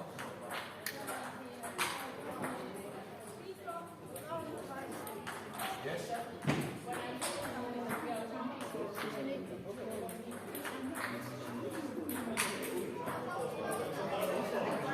Suggestions you always take, you think about it, then you will notice by yourself where it is. Then I ask you 3 or 4 times, always the right word.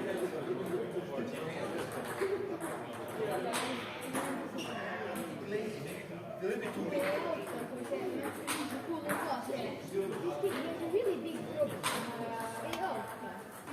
Okay guys, come back to the table. Take 1 ball on each table. You know, we have to hold. Girls, boys, back to the tables. I know you are tired, I can see, but we are not finished yet. You are finished, but we are not finished.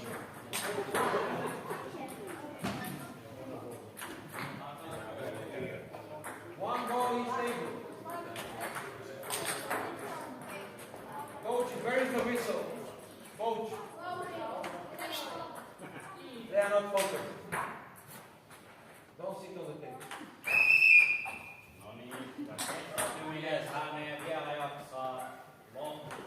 One ball on each table. So, the last drill will be up to you. So you have to make 1 drill for yourself, but the drill consists serve and first ball, we need to know where it comes. So it will be similar drill to this. So let's say I will give to myself. I serve short, you push to my wide forehand, I start, and then it's free. This kind of drill. Or it can be, I don't know, long serve to the backhand, you play first ball here or here, and then you continue free. Do you understand the task? So you need to make for yourself what do you want to do. Maybe you know from the matches what is your problem, so you want to work on this, or you have some kind of idea. Do you understand? Maybe you can translate. Syöttökuvio ja lähtekää niin se vastustaja laittaa ekan pallon. But before we start, you will tell me and the coach to go around and ask them. You understood? What is the trick?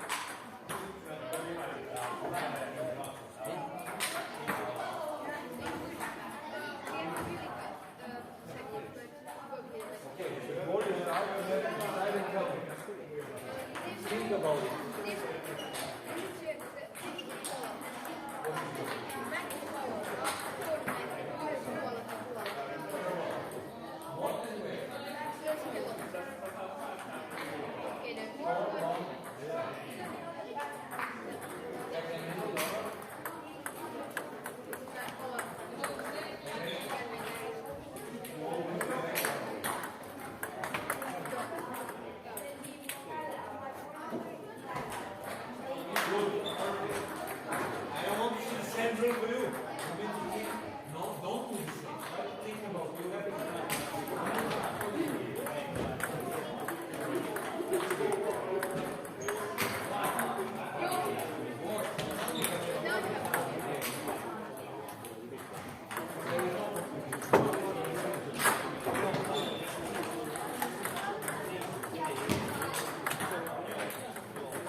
because of that, when we go to good timing.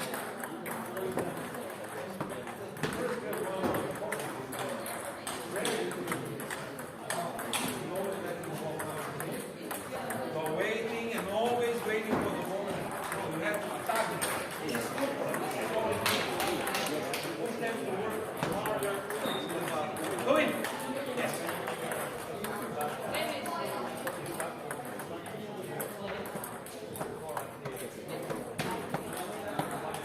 Go. Yes. Yeah, of course. It's about the timing.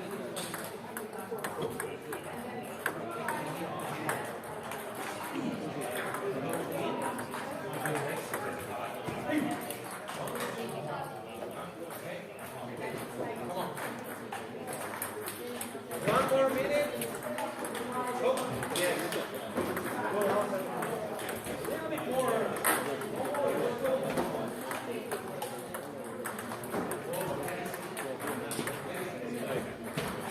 More relax. Go. Too late. Too late. Okay, guys. We do the same. Guys. We do the same drill. Everything is same, but we are starting from result 5-5. We play till 11. If it's 10-10, we play golden 1 point, winning point. So it's 5-5, same drill, same everything what you're doing. Okay? Then we will change. Let's see. Take 5. Go.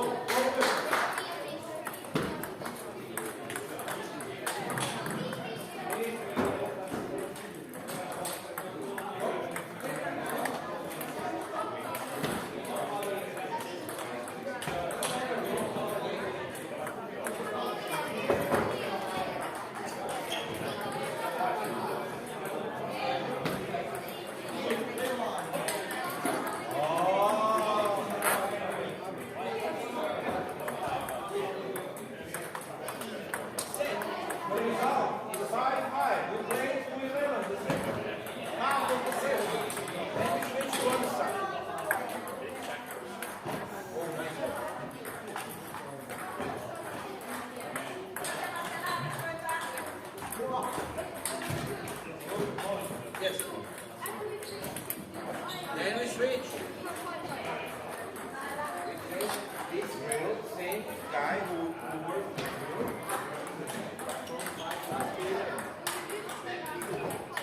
If you finished already, what was the score? So far. Then you switch, now you have the drill. What is your drill? That was now. Now he's working. It's his choice. This was your choice. So now it's his choice. Okay? What is it? Do you have an idea? You had 8, 9, almost 10 minutes to think. Let's see, what do you need in the net sometimes? Okay? For forehand, good. You open. Goes here. Good. I like it. Good. We don't play 5-5. We can still play normally, and in the end we will play 5-5. Spin the ball more. Don't hit, but try to spin. Rush. You finish. Rush. Ariata.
kameran vieressä. Voidaan katsoa.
Kuinka se huomenna?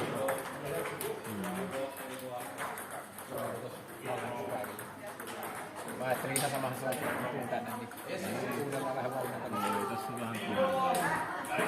Se on jotain oppia.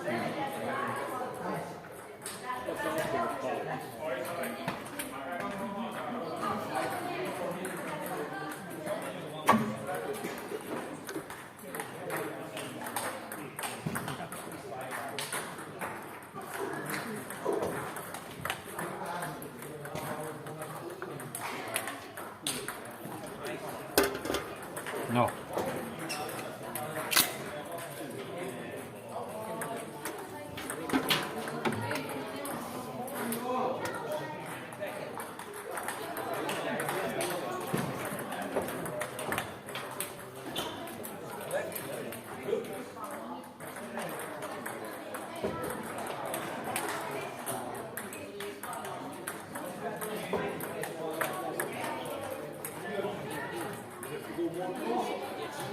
You are going towards the ball and then you go up.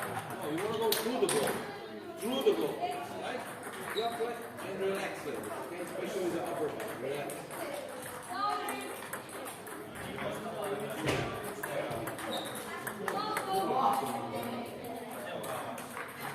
Okay, 5-5. Same thing, you play 5-5. The result is 5-5.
Tomorrow I will see this.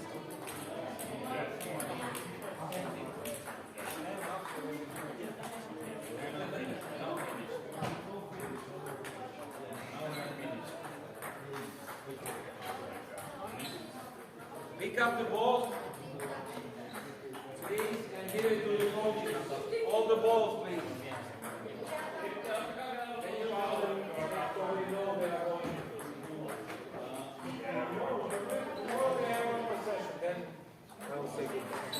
Good. Did you win yourself? You choose the more It's also okay. Dobro. Ne, brat. You know what is brate? Jo. Kaikki pallot pitää olla kerättynä niin kuin mennä istumaan.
Kassillinen eväitä.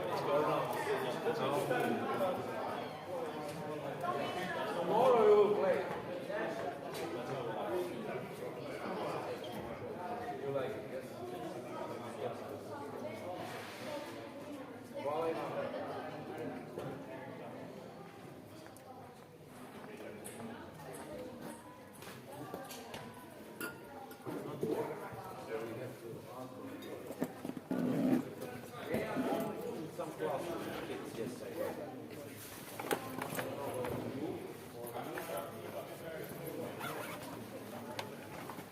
My schedule 5 o'clock.